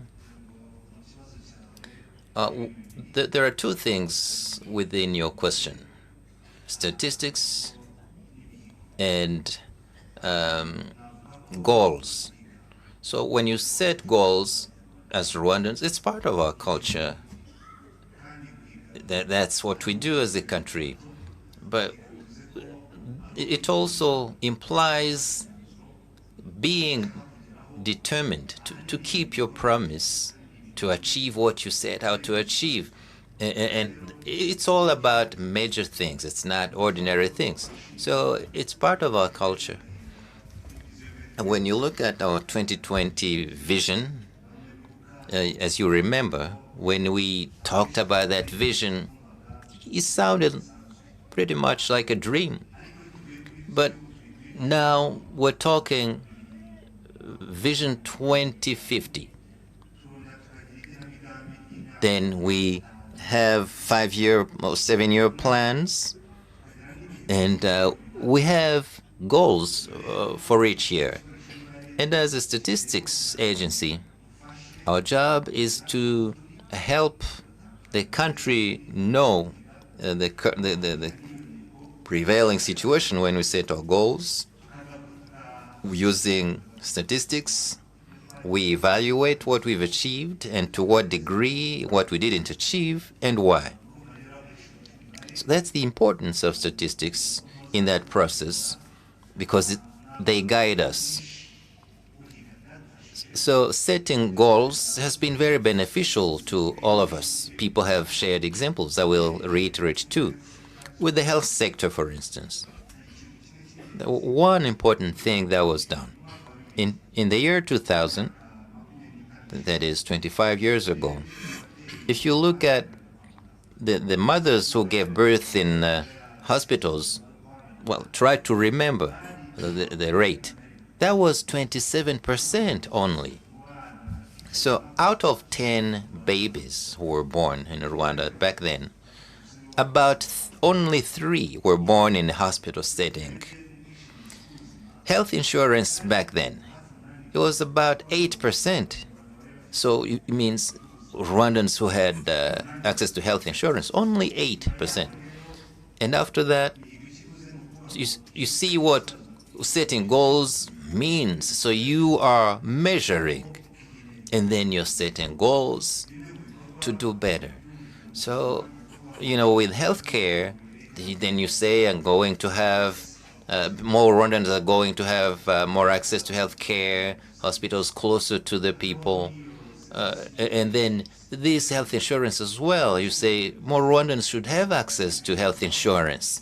And you do that in increments. And then as the years went by, and then mothers who give birth in hospital setting, we're at 98% today.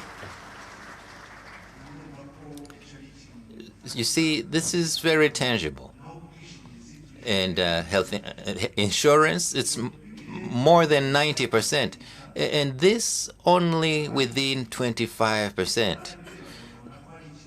25 years ago, people used to think that it was very hard to do that leap, to make that leap. So this proves that we can even achieve more than that. Now, look at the shelter sector. We had a lot of problems 25 years ago. If you looked at people's shelter, grass-roofed houses, it's history now. 15% had thatched roofs. I think somebody mentioned it. You don't. That's history today. Yusuf said that. He mentioned about other aspects. Electricity. We were below 5%, and today we're at 80%, just like water and other sectors. Now, if you think about that, you see there are people who were there 25 years ago. Those who set the goals to change things 25 years ago, really applaud them. So that's the importance of having statistics and setting goals and evaluating. So we've learned two major lessons with regards to setting goals. First, so now we know that we can do it as Rwandans in different areas. Now they understand that they can do this. So once you set out to do something, you work hard at it, you can do it. And the other thing is that thanks to partnership between government and private sector and other partners, it's possible. And if you look at where we want to be 25 years from now with the 2050 vision, there are things we can improve, of course. The Statistics Agency evaluates the goals annually. We evaluate different government agencies, including ministries and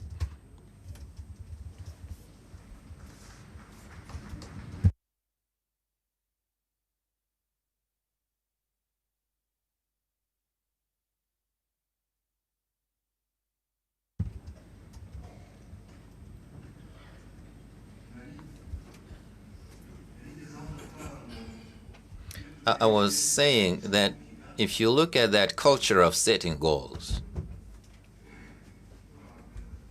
Your Excellency, the President of the Republic, welcome back in this room.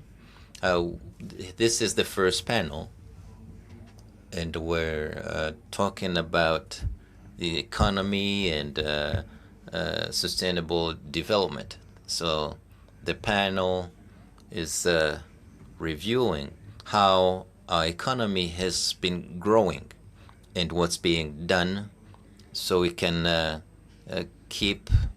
stay the course. And we spoke about adding value to our minerals, and so we can get the most out of them. We've also heard the private sector representative who shared with us his journey, his experience, and also expressed what he thinks the government should help them with. And now we're talking about the importance of statistics in evaluating the progress of our economy. And, we're focusing on setting goals and how we use statistics to measure those. Your Excellency, that's what we were discussing. So welcome back. So thank you, Your Excellency. I was saying that the culture of setting goals has allowed us to make this much progress. But I was saying that there are two major lessons we draw from that. It's possible to do it. So we are confident given what we've achieved over the last 25 years. Second, collaboration between the government and private sector is key here, because when we analyze the information we have in our agency, we evaluate the goals within government agencies and districts, and we see areas where we can improve because we know where we want to be 25 years from now. So there are three major things we need to keep in mind. Like you said earlier, the goals related to intangible issues we need to solve. I'll give two examples. In different corners of the country, there are climate-related issues, flooding, damaging crops and shelter. And when you look at those districts' goals that they set for themselves, they don't include solving issues like that. So they're talking about building offices, stadia, etc. It's good, but we need to look back and say, if District A is faced with poverty or climate-related issues, well, it needs to be reflected in the goals they set for themselves, maybe for 5 years, and then say, here is what we will do this year. Another example, in cities, for instance, because there are many people who come from countrysides coming to the city. So shelter is going to be a critical issue. So we need to reevaluate the goals we set for ourselves. Another area where we should improve is partnership between the government and the private sector. Job creation, for instance, we've seen that unemployment is still a problem, even though it's decreasing. Now, annually, 26,000 people join the job market. So 26,000 people that need jobs every year. Now we have a program. We give them internships. And together with the private sector, we have about 4,000 centers, middle and big centers. So if they hired 2 or 3, so if they gave internship to 2 or 3 graduates, that's a good thing. So they familiarize with the workplace, with work, so they can even create jobs themselves. So partnership between government and citizens. Gicumbi district, for instance, that district is among the countries with the lowest level of poverty. So it's 27% overall in the country. But in Gicumbi district, what we've seen recently, they are at 13%. Still, it's the first district where you see the most stunting. You see, the kids below 5 years old, they are 40% of all children in that district. If you look at this, if you analyze this situation, it's not about poverty really, because that district has the most milk production. They also have small animals. They grow small animals, chickens, and all. So the issue is, it's an issue of mindsets. A parent wakes up and feeds their children. They just give them potato, no eggs. They sell all the eggs and all the milk.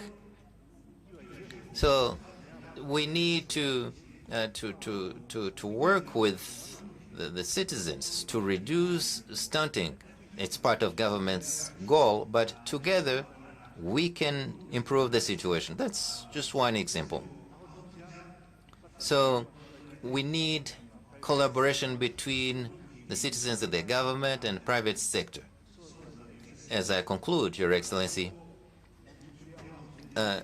when you look at the statistics we have, we are convinced that evaluation is important, and when we thank you for valuing what we do and also continuing to increase our capacity within the government and private sector. We need to do more to know where we're headed and in terms of goals. Because the goals we set for ourselves is very important. Each one of us should think 25 years from now with this 2050 vision. We should have an idea where we need to do and what it asks of us. Thank you, Ivan. We understand the statistics. It paints a picture, the current picture with regards to the goals we set for ourselves. And setting goals is very important because we get to know where we're at vis-a-vis the country's goals. And as we're nearing the end of the panel, I'll ask Minister Yusuf. His Excellency reminds us that we still have a long way to go. Go far and fast. He also reminds us that public-private partnership is crucial. So what do we do this faster? How do we do that? Thank you, Michelle, and thank you very much, Your Excellency. As we've seen here, there are many things that we do right, and we see the results. But if you take a closer look, there are many other things we don't do well. I will say 4 things here that we don't do well, because otherwise we would move faster in developing our country. The President has emphasized this aspect now. Collaboration. I don't have much to add, given what he's mentioned. But because of the weight of what it means, collaboration, especially at the government level, lack of that results in many projects not attaining its goals, its results, not coordinating our action, not cooperating with the private sector leads to loss. So what I can say about collaboration, Mr. President, at the Ministry of Finance, we're in charge of that because it's about planning and the implementation of projects. We promise you that we're going to do much better. We're going to change this. Second, this is about a job well done. And this requires a lot of work. We need to work hard at government level and private sector. So we get a lot of feedback at government level. But sometimes we get bad service within the private sector, in hotels, hospitals, infrastructure installed by the private sector, buildings. So we can't develop fast if we don't improve on what we do. 3, to work faster. Mr. President, you said this. Things take too long. A lot of money is spent at the government level. Money that goes to different projects that don't yield any production. So the money that is disbursed is used 5 years later, and it's been devalued, and people don't get jobs, and the service we should have had access to thanks to those projects are not there. And lastly, using the opportunities given by the government. So we want the private sector to grab those opportunities. There are opportunities in tourism development because most people visit Rwanda and they're happy with the hospitality that we give them. But the feedback that we get from them, they say there's not much else to do or there's nothing really to buy. So the government gives us opportunities. There are opportunities in tourism industry, but the private sector need to take advantage of that. The government attracts many conferences attended by many people, and we need to capitalize on that. Yes, they come to conferences, then we should have many products they could buy. We don't have those as of now. And lastly, it's that the government has invested a lot in finding markets, foreign markets for products that are made in Rwanda, and we have agreements. So they open their markets to our products, and they want avocado, they want coffee, tea, and many more products, including clothing. The major problem we have is that we don't have enough production to export to those markets. But sometimes there's also a problem with the quality of those products. So if we focused on those points, we would could develop our country much faster. Thank you. Thank you, Minister Yusuf. And we are now at the end of this panel discussion, which discussed sustainable development, and particularly sustainable development through public-private partnerships. It was said that it is important to take advantage of all the opportunities offered by the government. Your Excellency, distinguished guests, Rwandans here and abroad, thank you very much. Madam Master of Ceremony, I give you the floor. Yes, thank you very much. We've had the chance to discuss, and will now invite the representatives of the various districts and see if there's any questions from the social media. I don't mean to interrupt you, but let me first ask a question.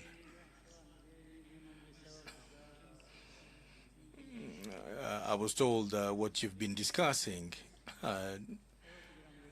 in this panel,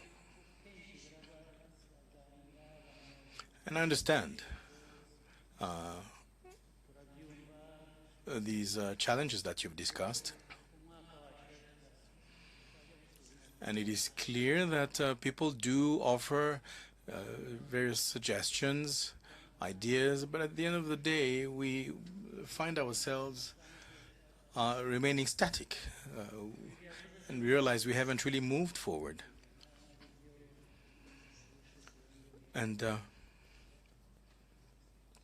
Minister Yusuf and other panelists did provide clear explanations as to certain things, and Minister Yusuf spoke of Gichumbi, and over there we have everything that is needed.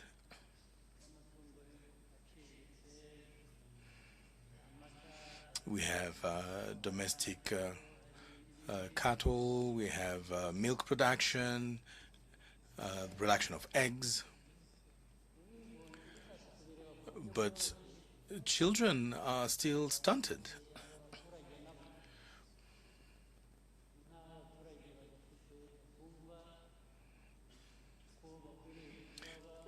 What does this mean? It means that the members of the population in that region do not understand they can actually sell part of their production and invest in their children's education. And if you want to blame those people for that, I would agree, but that's not the only problem. But the question is, should we stop there?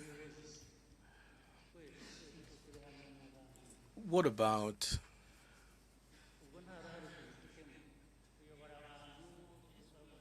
the local leaders?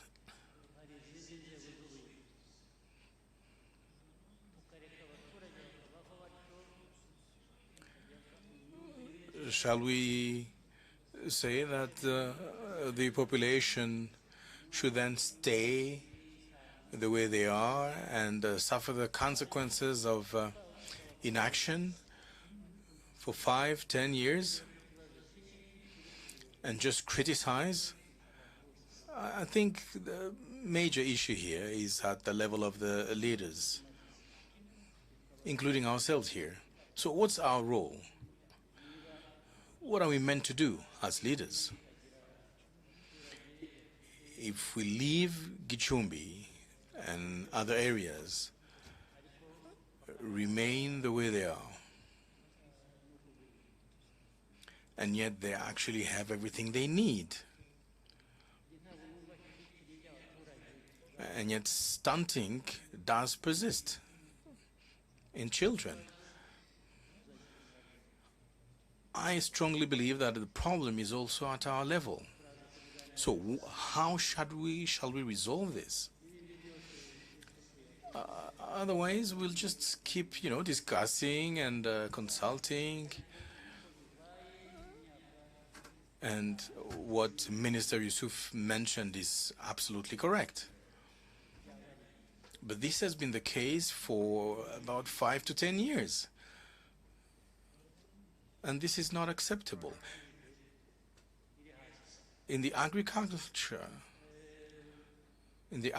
sector, productivity is still very low. And this has actually been the case for many years. And we cannot continue blaming the lack of, this situation on the lack of resources. I believe we need to change our mindset, work harder as leaders. As leaders, we cannot just observe what is going on.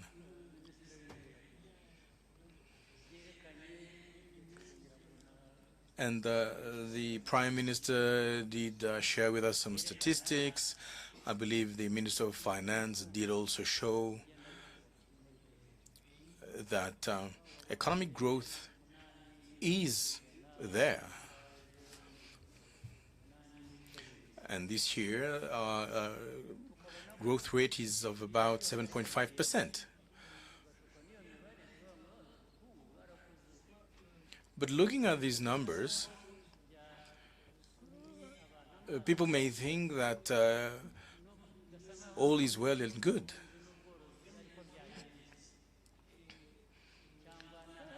And then we get blindsided by that. And we then believe that this growth applies to all sectors. There's opportunities for export, export of products grown in Rwanda. There's other products we're not able to export, and this is a problem.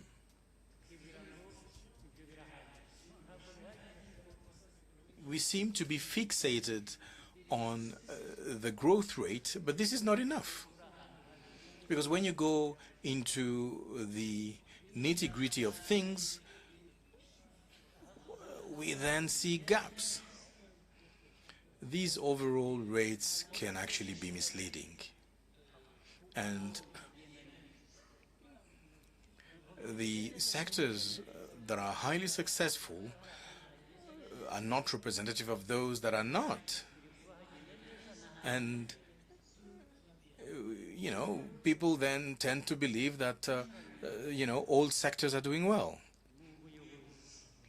which is indeed what we should focus on. We should achieve success in all sectors. And what will make the difference is governance. This is something we've seen in the agricultural sector, in the livestock sector. At a certain point in time,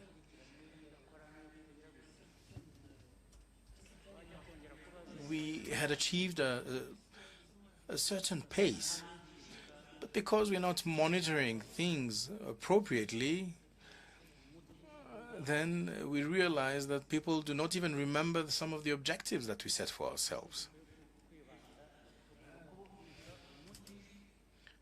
And people remain complacent. This is a major concern. Let's try and find solutions to these recurrent problems, problems that we keep talking about every year. And among those people representing the mining sector, is the private sector represented?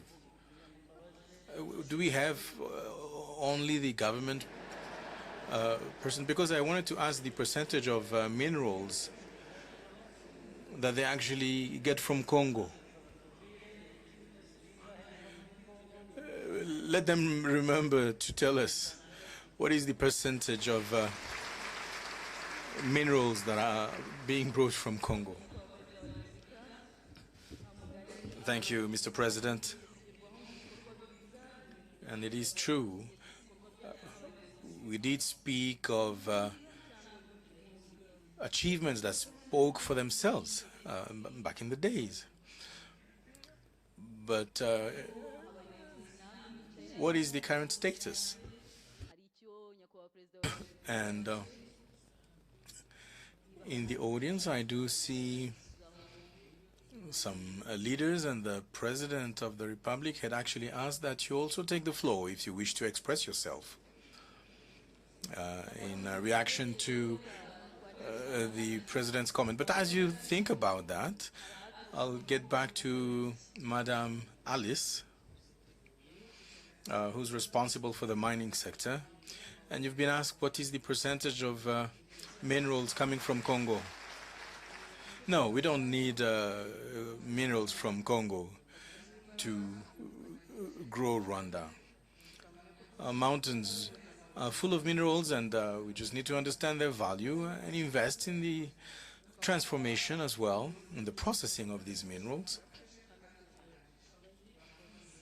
and make sure we can become a hub for minerals trade in the region.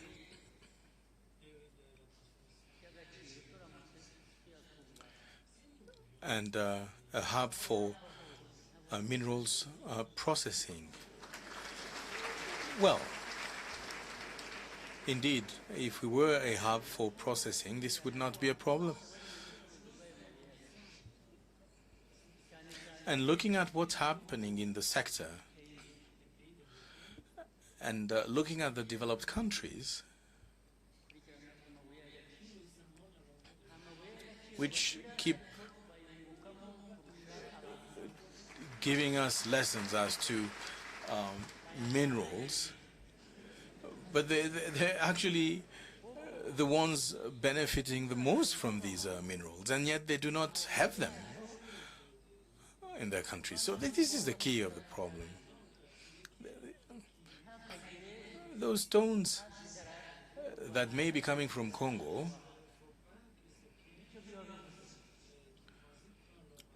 should not stay here, and they do not. They go to you. And through this value chain, why can't others also, profit from that? What is the law that says that things that actually go through Rwanda in transit should not benefit Rwanda either? We are not neighbors with the entire borders of Congo. You have the equator, you have Katanga, you have other borders. What gets out of Congo does not all go through Rwanda. So let's not even talk about minerals. We have people that actually come through here, going to other destinations. People that transit through Rwanda. So should we actually stop Congolese from coming to Rwanda if they want to go to London, to Washington, D.C., or to Dubai? Should we stop them from that? So let us stop this nonsense.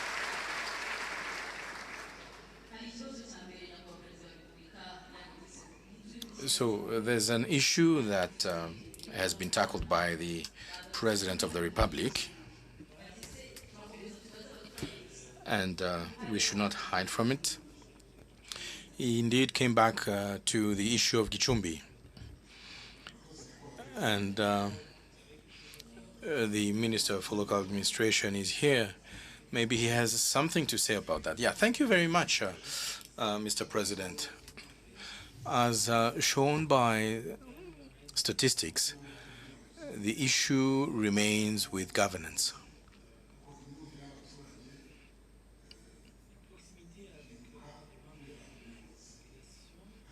And proximity to the people does help change behaviors, and we have examples all over the country. For instance, when there's a good leader somewhere, there's no stunting, children go to school, and this proves indeed that good governance and proximity to the people does help with economic progress. And therefore, the local administration should be close to the people and make sure that if some of the mindsets should change, that they indeed help them do that.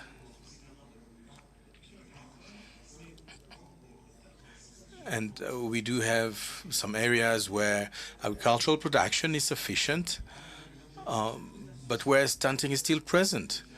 However, we must and do commit to making sure that those families that are affected are known and that we deal with those families, that we help those families. We have a system that helps us gather information from those households.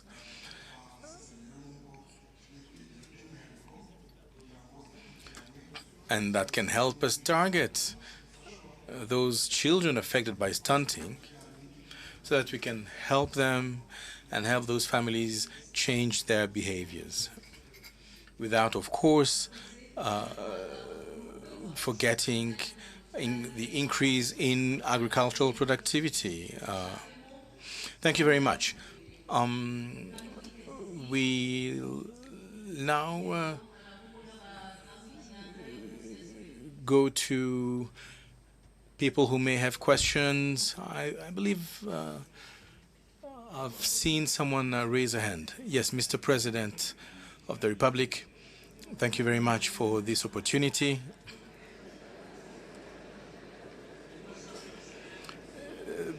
Please,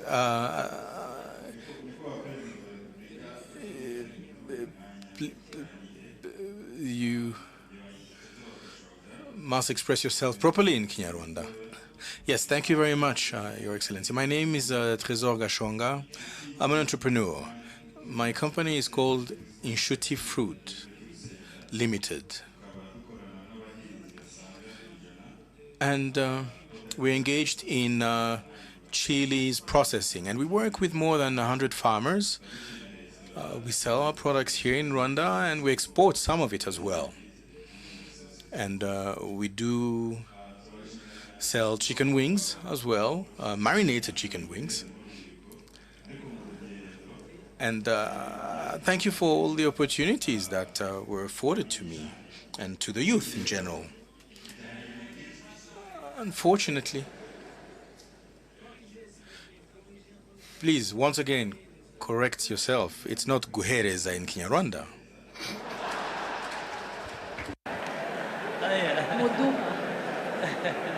turabashimiye cyane kubw'amahirwe atandukanye muduha. Thank you very much, Mr. President, for correcting me, for correcting my Kinyarwanda. So, on our path, we are faced with a number of challenges, including access to finance.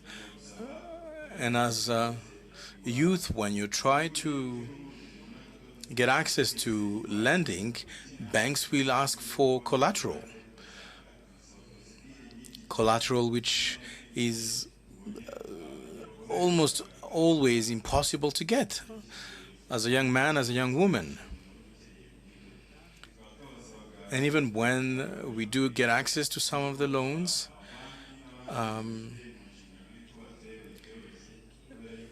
some of the expenses do not necessarily serve the set objectives, and we need assistance. We need support, Mr. President, when it comes to access to loans and management of those loans.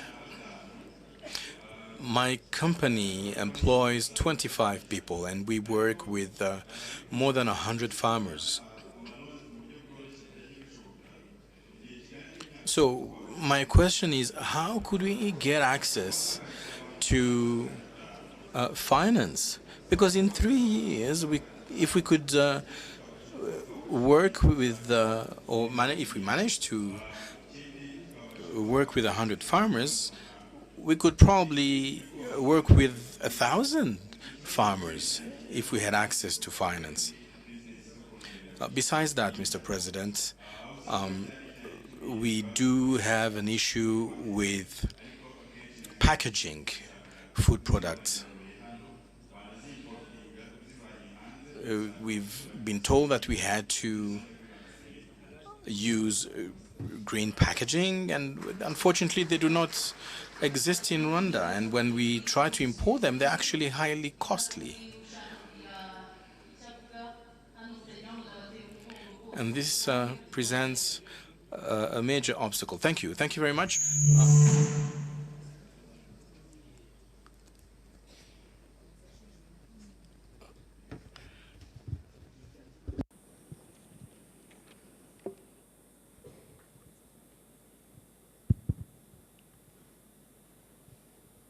Muraho neza nyakubahwa Perezida wa Repubulika. Your Excellency, the President of the Republic, good morning. I'd like to start by thanking you. My name is Christelle Zumuremye. I live in Belgium. I will continue in English to express myself correctly. Before I start, I would like to thank everyone for being here. I don't take this chance for granted because I've already learned a lot of insights about my country, how it's growing and where we have to grow. So first, I would like to commend the government for a strong investment in digital services and effective technology here in Rwanda. But as a Gen Z, for what I see around the world is increasingly embracing the artificial intelligence. And my question was if we are exploring how AI can be a leverage to support our vision in 2050, especially in innovation. Thank you very much. murakoze cyane Krista kandi twibutse n'abandi kurasa ku ntego. Thank you very much, Krista, and let's go straight to the point, please. We'll get one more question from the room, and then Nyabihu, please get ready. We're coming to you shortly. Once again, let's be short, go straight to the point. Thank you very much. My name is Umushyikirano Marie-Rose. I'm from Ruhango. Thank you very much for your reports on and guidance on sustainable development. So I have an issue. It is good that the country is actually growing and developing. And it is clear that the country has indeed moved forward. But what about prices? What about inflation?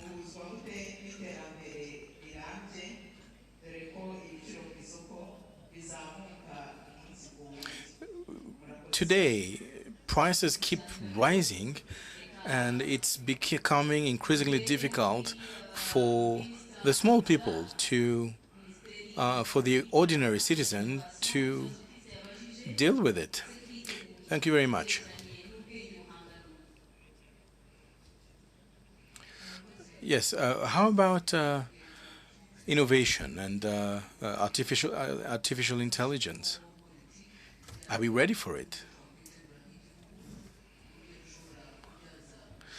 Well, in as far as artificial intelligence is concerned, we are ready.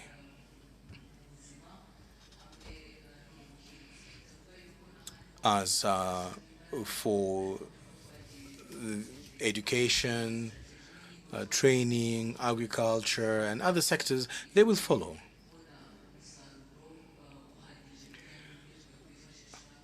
And I think we can actually move faster with AI, and all sectors will be able to progress faster. It is true that we need to prepare ourselves properly and make sure that the population, the people of Rwanda, can indeed take advantage of AI. And this should serve small companies as well.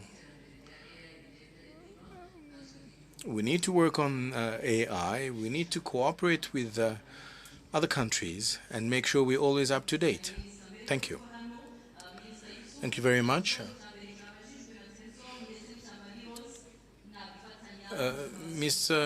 Minister Yusuf, a couple of questions were asked, and I wonder whether you could address them. Yes, Trésor, you did ask a question about access to loans in general, the fact that it is costly, the conditions associated with loans, and the collaterals as well. There are services that can help small enterprises grow and get access to finance, whether it's enterprises owned by the youth, by women. And there are opportunities out there to get help. As far as collateral is concerned, if you do not have them, we can definitely provide you with a means to guarantee your loan. You should go to the RDB, the Rwanda Development Board. There are people over there who will be able to help in whatever sector that you're engaged in. Now, regarding the high costs of food products in general, and it is true that those food products cost a lot. This has been said by the Minister of Agriculture. The main solution is production. This has been tackled by the Minister of Agriculture, but there's also the demographic pressure, the youth bulge, which does not go at the same pace as the economic growth. Thank you. Nyabihu. Hello. Over to you. Thank you, Your Excellency, the President of the Republic. My name is Mukasine Eliada from Nyabihu District. Your Excellency, I'm delighted to have this opportunity to share with you my feelings given what you've told us today. Nyabihu citizens, we've made tremendous progress. Today, we can speak English here in Nyabihu.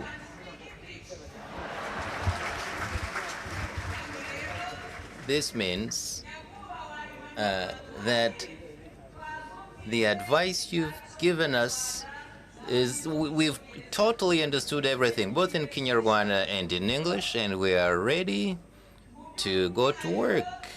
And we're going to apply what you're telling us to be self-reliant so we can develop faster and as a united people.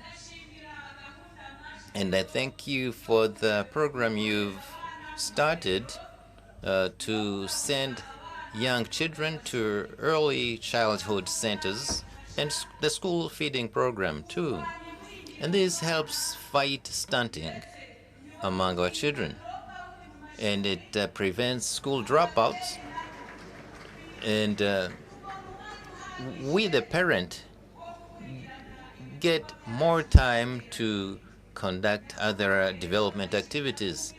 So, Your Excellency, I thank you for Bigogwe Hospital that was built because we only had a district hospital in Hira sector. So this Bigogwe Hospital caters for a large number of the population. Now it's being overwhelmed. Moreover, Bigogwe Hospital buildings are very old. This hospital needs expansion and renovation, and it needs more capacity, so the citizen can have access to the services he's entitled to, no matter how good, the quality of the services. But we want more services. Thank you very much. Try to be quick. Thank you very much, Mr. President. My name is Udusabe Bernard. I'm from Nyabihu District. There's a lot to be thankful for, Your Excellency, but let me reiterate what you did for us, SACCO Savings Cooperative. And we really applaud the automation that is built in those sectors. And a Rwandan can withdraw their money in any sector, not just the sector where they live. So we thank you for that, Mr. President. Here is a request, though. I know that you're very serious on development. And as you've introduced this automation, Well, there should be automation on the national level. So every SACCO member can go from Nyabihu to Nyagatare to Rusizi without having to carry money in their bag. So they can have access to financial services in any district. Thank you, Mr. President. Thank you, Bernard. Your request is understood. And before we come back to the room for the Minister of Health to answer Eliada's question, let's go to Gakenye. Hello, go ahead. Thank you, Mr. President. My name is Nize Solomon, a resident of the Kagano Modern Village in Muzo sector in Gakenye district. So I take the floor to thank you, Your Excellency, and that's why I request everyone here to help me clap for you.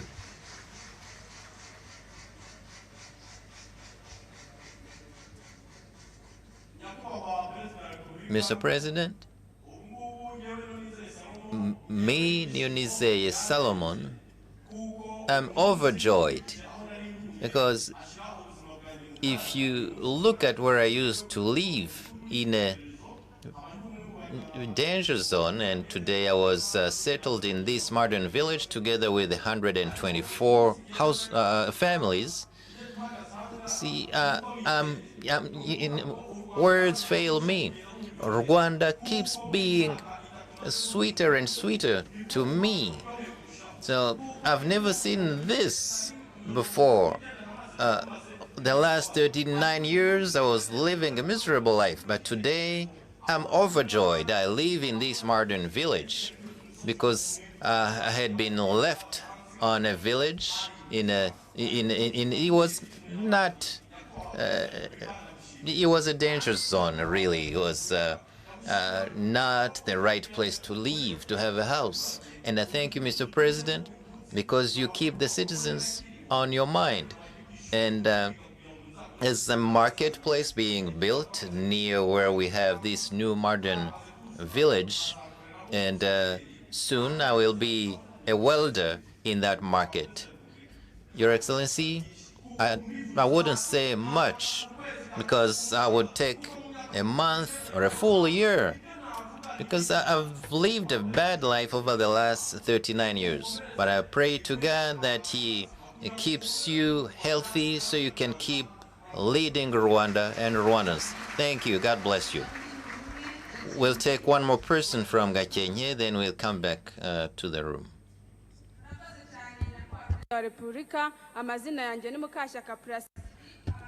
Thank you, Mr. President. I'm Mukashyaka Placidi from Gakenye district. I thank you for the opportunity you give the youth with this Youth Connect, where we showcase our projects. Umurenge Kagame Cup. We all participate. We play soccer and we do track and field. And I always come first on the national level in this track and field. Look at all these medals that I always get, the prizes I win, I receive. So this allowed me to develop. I have my own business. I'm no longer unemployed. We have a women's team in Gakenye district, and I'm one of the best players in my team. So, Mr. President, we want more sports infrastructure so we can improve our talent because sports is life. Our district is a hilly area. We have Kabuye Mountain, a beautiful mountain visited by many people, including Rwandans and foreigners. But, Mr. President, we want investors to invest in our district on that mountain so more tourists can visit and have a place to rest, have good food, restaurants, and Gakenye residents will be employed, especially youth. Thank you very much. Thank you. So, on 14th July 2024, you promised that you'd be back here to share sorghum beer with us. So we're ready. Volunteers are ready. And we've been fighting drugs as well, Mr. President. Thank you very much. Thank you. Thank you. So your invitation has been received, I guess. So let's come back to Kigali Convention Center. There was a question about minerals, and the president said, well, do we have any private person involved in the mining sector, apart from the leaders who are here? Go ahead, Malik.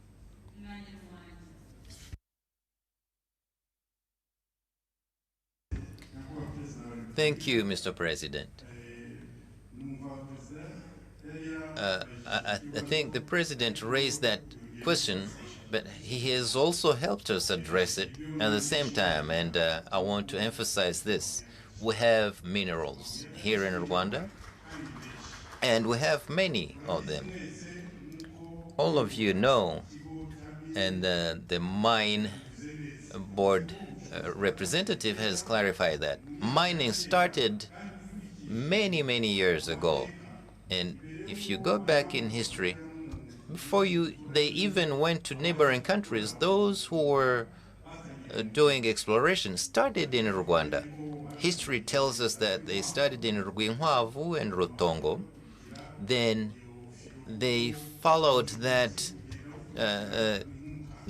belt. That's how mining is. So you can't have minerals somewhere else and not in Rwanda. So when people talk about minerals, many Rwandans don't even believe it. So I want to just stress this: we do have minerals, but those in the mining sector and those who export these minerals, just look carefully. We extract, but those who export these minerals are foreigners who come from those very countries who say we don't have minerals. They should ask their own folks who buy their minerals here. Second, you see, even ourselves, we're entitled to having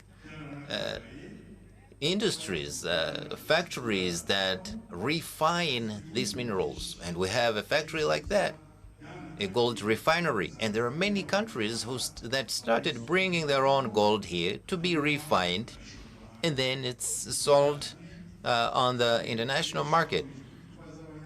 People know this. Many foreigners have been asking us where the gold comes from, and we show them all the paperwork. So if you want to invest in mining, do not think twice. And maybe that's why many Rwandans are not investing in mining. Thank you. Thank you very much. We'll be going to other sites as well, but we're going to have those questions answered. There was a question about renovating a health center. Go ahead, Minister of Health. Thank you, Mr. President. What Eliada says is true. We have 3 health centers in Rwanda with the most patients, more patients than some hospitals. Those include Utaro and Geruka, and we intend to get those health centers, to elevate them to hospital level. What we're doing is this. Vigogwe itself has 5 medical doctors. Usually the health centers don't have doctors. So that's one thing we did to make sure that the local residents have access to better health. So that's what we're doing with those 2 other health centers, including Geruka. The Prime Minister mentioned Ruhengeri Hospital that will be built very soon, which will contribute to helping the local residents. So that's what I want to say for now. Thank you. Bernard from Nyabihu talked about automation. Now, Minister Yusuf, would you please address that? Thank you. Here is what I want to tell Bernard. This March, we will have finished integrating all sector circles to all of them districts. And by the end of the year, we will have integrated all circles from all districts. That's the plan we have, and we're confident it will go down well. Plus CD, the soccer player in Gakenye, I saw representatives from the Ministry of Sports. So sports infrastructure in Gakenye, please. What would you tell her? Thank you, Mr. President. We thank Placidi, and we want to encourage her to keep playing, and we applaud her as a woman player. So there's a lot in stock for Gakenye district. We're going to have to do more for Gakenye. We have Isonga training camps. We collaborating with Saint Jerome school with handball and basketball. Those are the sports that are popular in that school. That's the determining factor when we intervene. But there will be more infrastructure, sports infrastructure, so that even investment in that region can also be done in the sports sector, but other sectors of life as well. Thank you. Thank you very much. Now we're going to Ngoma site. Ngoma, please, are you good? Are you ready? Now, when we leave Ngoma, we will go to Gisagara site. Over to you. Thank you, Mr. President. My name is Nhingamihito Francois, a resident of Ngoma district. I'm a teacher and a farmer. Mr. President, we thank you deeply because we've done a lot for our economy, social well-being, and justice. Our district has 14 sectors, and 6 of those they have lakes. There are beautiful lakes in our district. That's Mugesera and Sake lakes. Mr. President, we have a good production. But our request is this. We want an irrigation project so we can farm and increase our production in all seasons. That's what we want. It will help us, especially the youth, to have development projects that are agriculture-based, and we'll be able to guarantee our food security and sell produce to the local markets.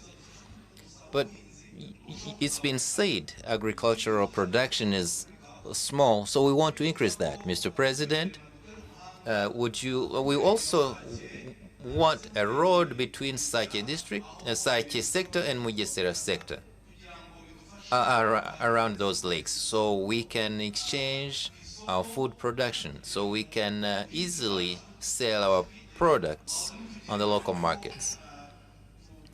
You've told us that we need to have that culture of self-reliance, and that's how we will achieve that. Thank you, Mr. President. Thank you, Frank. We'll take one more person before we move to Gisagara site. Thank you, Mr. President. My name is Nyotwagira Jean Damascene.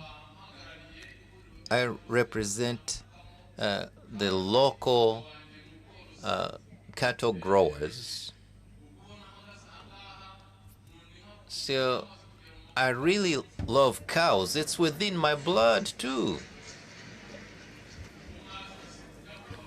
After the genocide against Tutsis, I didn't have a cow. I didn't have anything. But, Mr. President, I started with one cow, and then I I developed and I grew, and today I sell up to 100 liters of milk, and I've given cows to 24 neighbors. That's what I gave them so they can have milk. So we thank you. I'm really overjoyed. I don't know any other country that has ever had a president who loves his citizens like you do. That's for one. I don't know any other country where a citizen goes to sleep and then the next day they call them and say, come and get a cow. Here is the cow that the president has given you through Girinka program. So here is what we want, Mr. President. We're okay with animal husbandry, but this artificial insemination is not really working because we're getting told that azote, this substance, chemical that protects the sperm, is not available. So we're told that there's going to be a factory that will be helping Goma and Kirehe districts. So we're still waiting for that factory. We don't know when it's coming. So we have no clue, so we don't know what to do. Second, we also want, so there are subsidies for agriculture, but we need the same for in the animal husbandry. So that's a problem for us, cattle growers, and the prices of those products should be reduced. So we want for there to be subsidies in this equipment that process the food that we feed our animals. So we want subsidies for these water tanks. So the government should help us so we have enough water even during the dry season. Thank you very much. Stay on the line, please. Jean Damascene. Ngoma, please. The Minister of Agriculture, are you here? So, do you know what he's talking about? What was the problem? I think you used to be the leader, the director of RAB, the Agriculture and Animal Husbandry Agency, right? Thank you, Mr. President. He mentioned this problem with azote. I'm aware of that problem. So what was the problem? Just don't beat around the bush. What happened? We haven't brought it yet, Mr. President. So what happened all these years? Mr. President, this is a machine. What happened for that machine to not get there? What? There's been a delay, Mr. President. And why is that delay? We were planning to have that within the IFAD project. How many years? About a year and a half, Mr. President. Only for that project. So it's been a year and a half only? So you never thought about that the years before? Your Excellency, we apologize. We're going to work on it.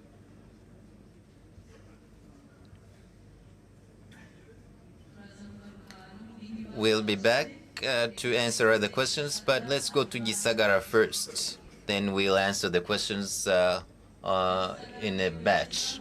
Gisagara people, hello, can you hear us? You ready? The floor is yours. Ndabashimiye nyakubahwa Perezida wa Repubulika. Thank you, Mr. President. My name is Akineza Valentine. I'm an entrepreneur. I'm a I created job. And today, you see, after graduating high school, like I went to vocational training, and I studied the hospitality, food production, food service. And today I have a restaurant in Mamba sector. And I employ 7 people permanent, and I have 10 seasonal staff. Valentine, please.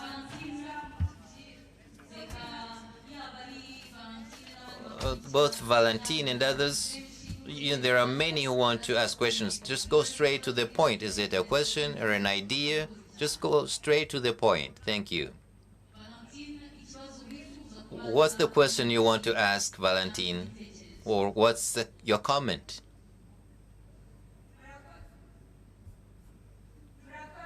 Thank you. My name is Zakineza Valentine. Here is what I want to say.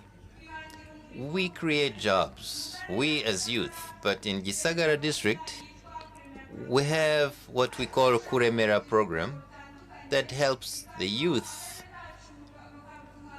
Our district gives us 300,000 francs, so we can create jobs, so we can be self-employed.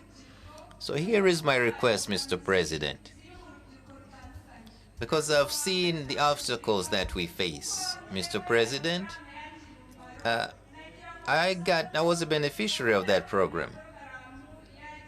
So such a program should be extended to all of the youth of the country so they can be self-employed. Even those who say they don't have capital, then they will have capital and create jobs and put an end to unemployment. Thank you, Valentine.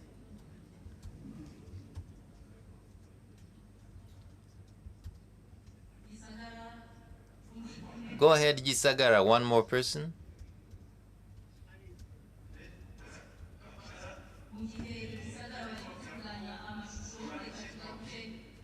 So you're going to solve that technical issue, and in the meantime, we'll come back to the room. Frank from Goma spoke about irrigation. We're back to you, Minister of Agriculture. Thank you, Mr. President. We have a project in Ngoma. It's an irrigation project. We want to, like we said, we're going to expand irrigated land. So we're going to focus on all those zones, including Goma. It's within the Eastern Corridor. So we're going to make a study and help them. Thank you very much. Now, Saiche Mujesera Road, Minister of Infrastructure, please. Thank you, Mr. President. I want to tell Frank that we have a program jointly with districts.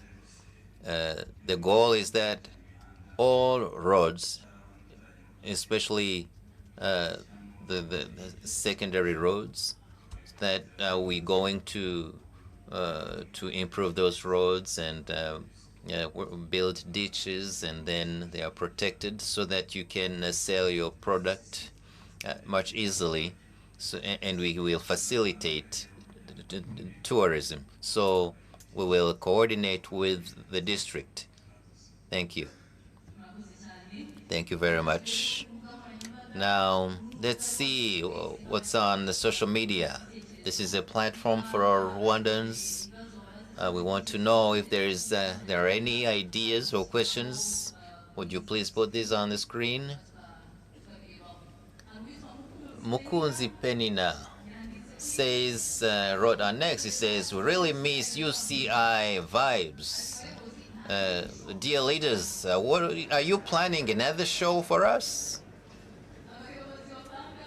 So those show planners, That's the minister, Minister Utumatwishima, literally meaning the one who makes us happy.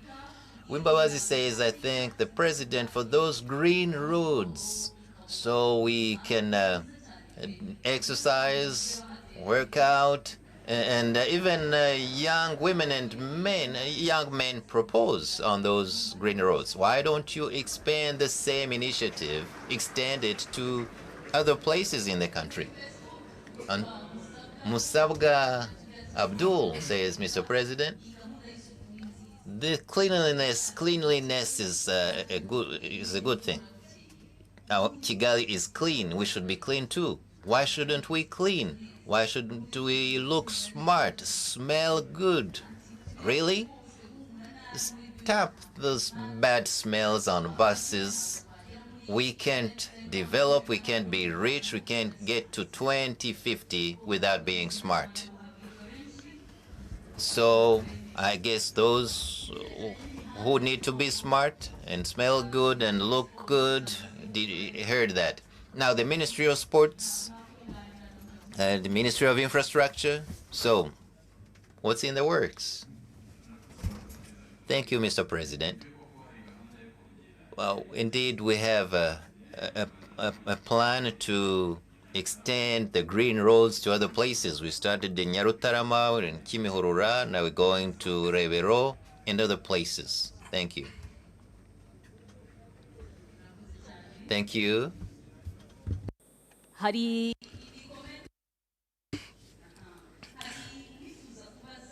Thank you very much.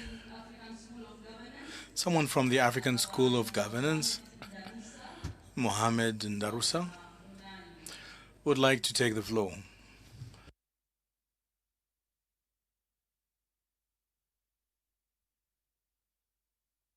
Ladies and gentlemen in the room, my name is Ndanusa Mohammed.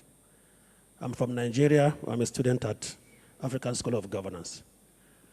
When the Prime Minister was making a review of economic performance in Rwanda, what struck my mind was three major sectors made major contribution: agriculture, industry, and service sector. Rwanda government has made frantic effort to make Rwanda a knowledge-based economy, particularly by attracting world-class institutions to Rwanda. And I think part of it is what I'm benefiting as a student of ASG. And I think that is really turning around the economy of the country. But what I want to suggest and ask the Honorable Minister for Education, if he's in the House, is English language, even though not the basics, because countries like India, China did not rely on English language to promote their business and economy, but yet English language has been seen as the language of doing business, language of communication, and language of transformation. I could observe that Rwanda still use a lot of Kinyarwanda from all through the tertiary institution, including at the universities level. I want to believe that any student in Rwanda who was privileged to attend school up to, say, senior 3, should be able to communicate in English. So I want to encourage the government of Rwanda that Rwanda is already a model to other African countries. I'm here based on relationship between Nigeria and Rwanda. Nigeria and Rwanda has a good part in supporting Rwanda in terms of education by providing technical services and education to the Rwandan government. And what I observe is to scale up this relationship, Rwanda should deliberately increase the level of use of English in education. Thank you. Thank you very much. The Minister for Education, over to you. Thank you, Mr. President. Kindly allow me to respond in English so that he may understand better.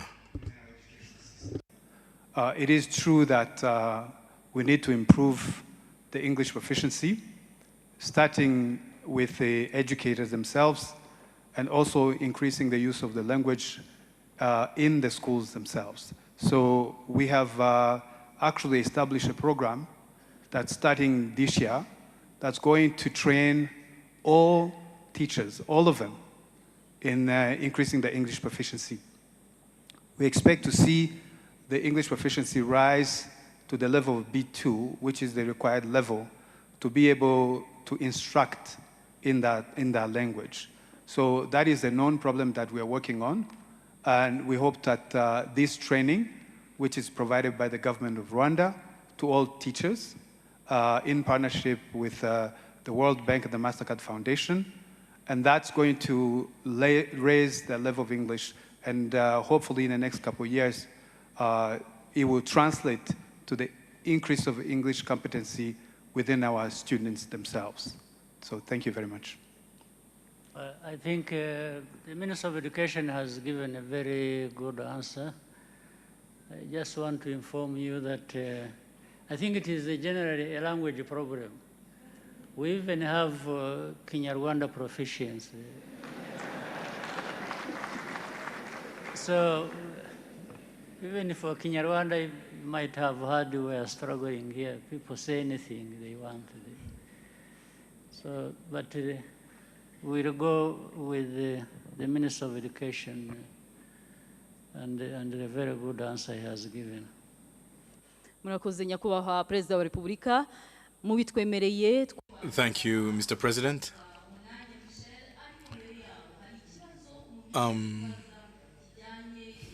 Ko afite uruganda rukora urusenda avuga ikibazo cya packaging. Avec votre permission, nous pouvons nous arrêter ici et donner la parole à...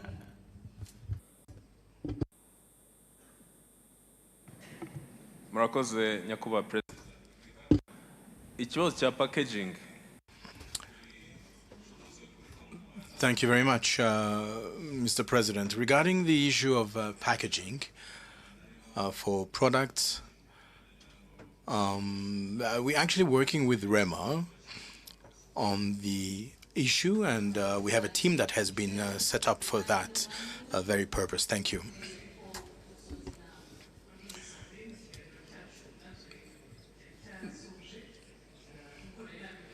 Michelle, you have the floor. Thank you very much.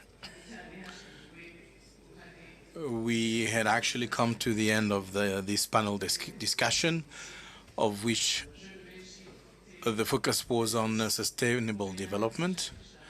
And as you all heard, we have lots of young people who own enterprises and need funding or access to finance, and will need to work together to build a country and move towards sustainable development. Thank you very much.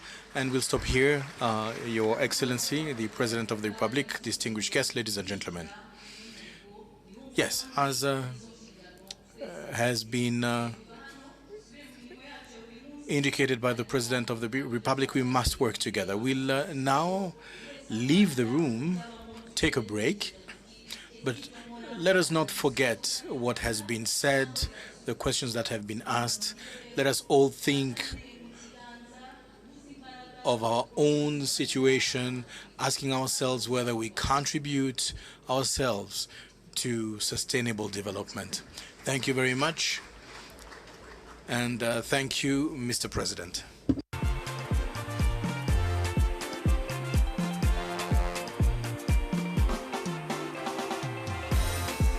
Mbibutse kandi ko ejo tuzongera guhurira hano dukomeze kungurana ibitekerezo no kwiyubakira igihugu. And let us remember that we'll meet again here tomorrow and exchange ideas.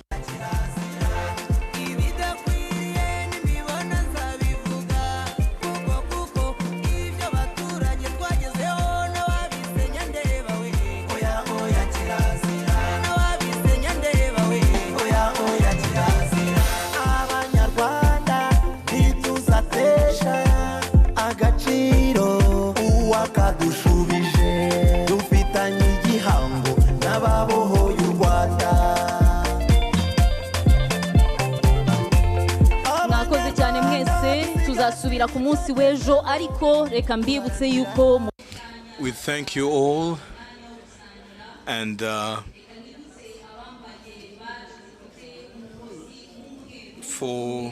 as a reminder regarding lunch, Those with a white badge.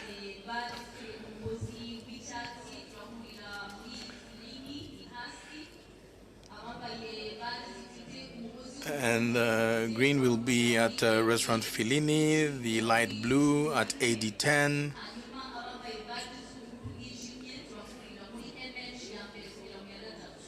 And the dark blue will meet in A3. The protocol will be guiding you all. Thank you.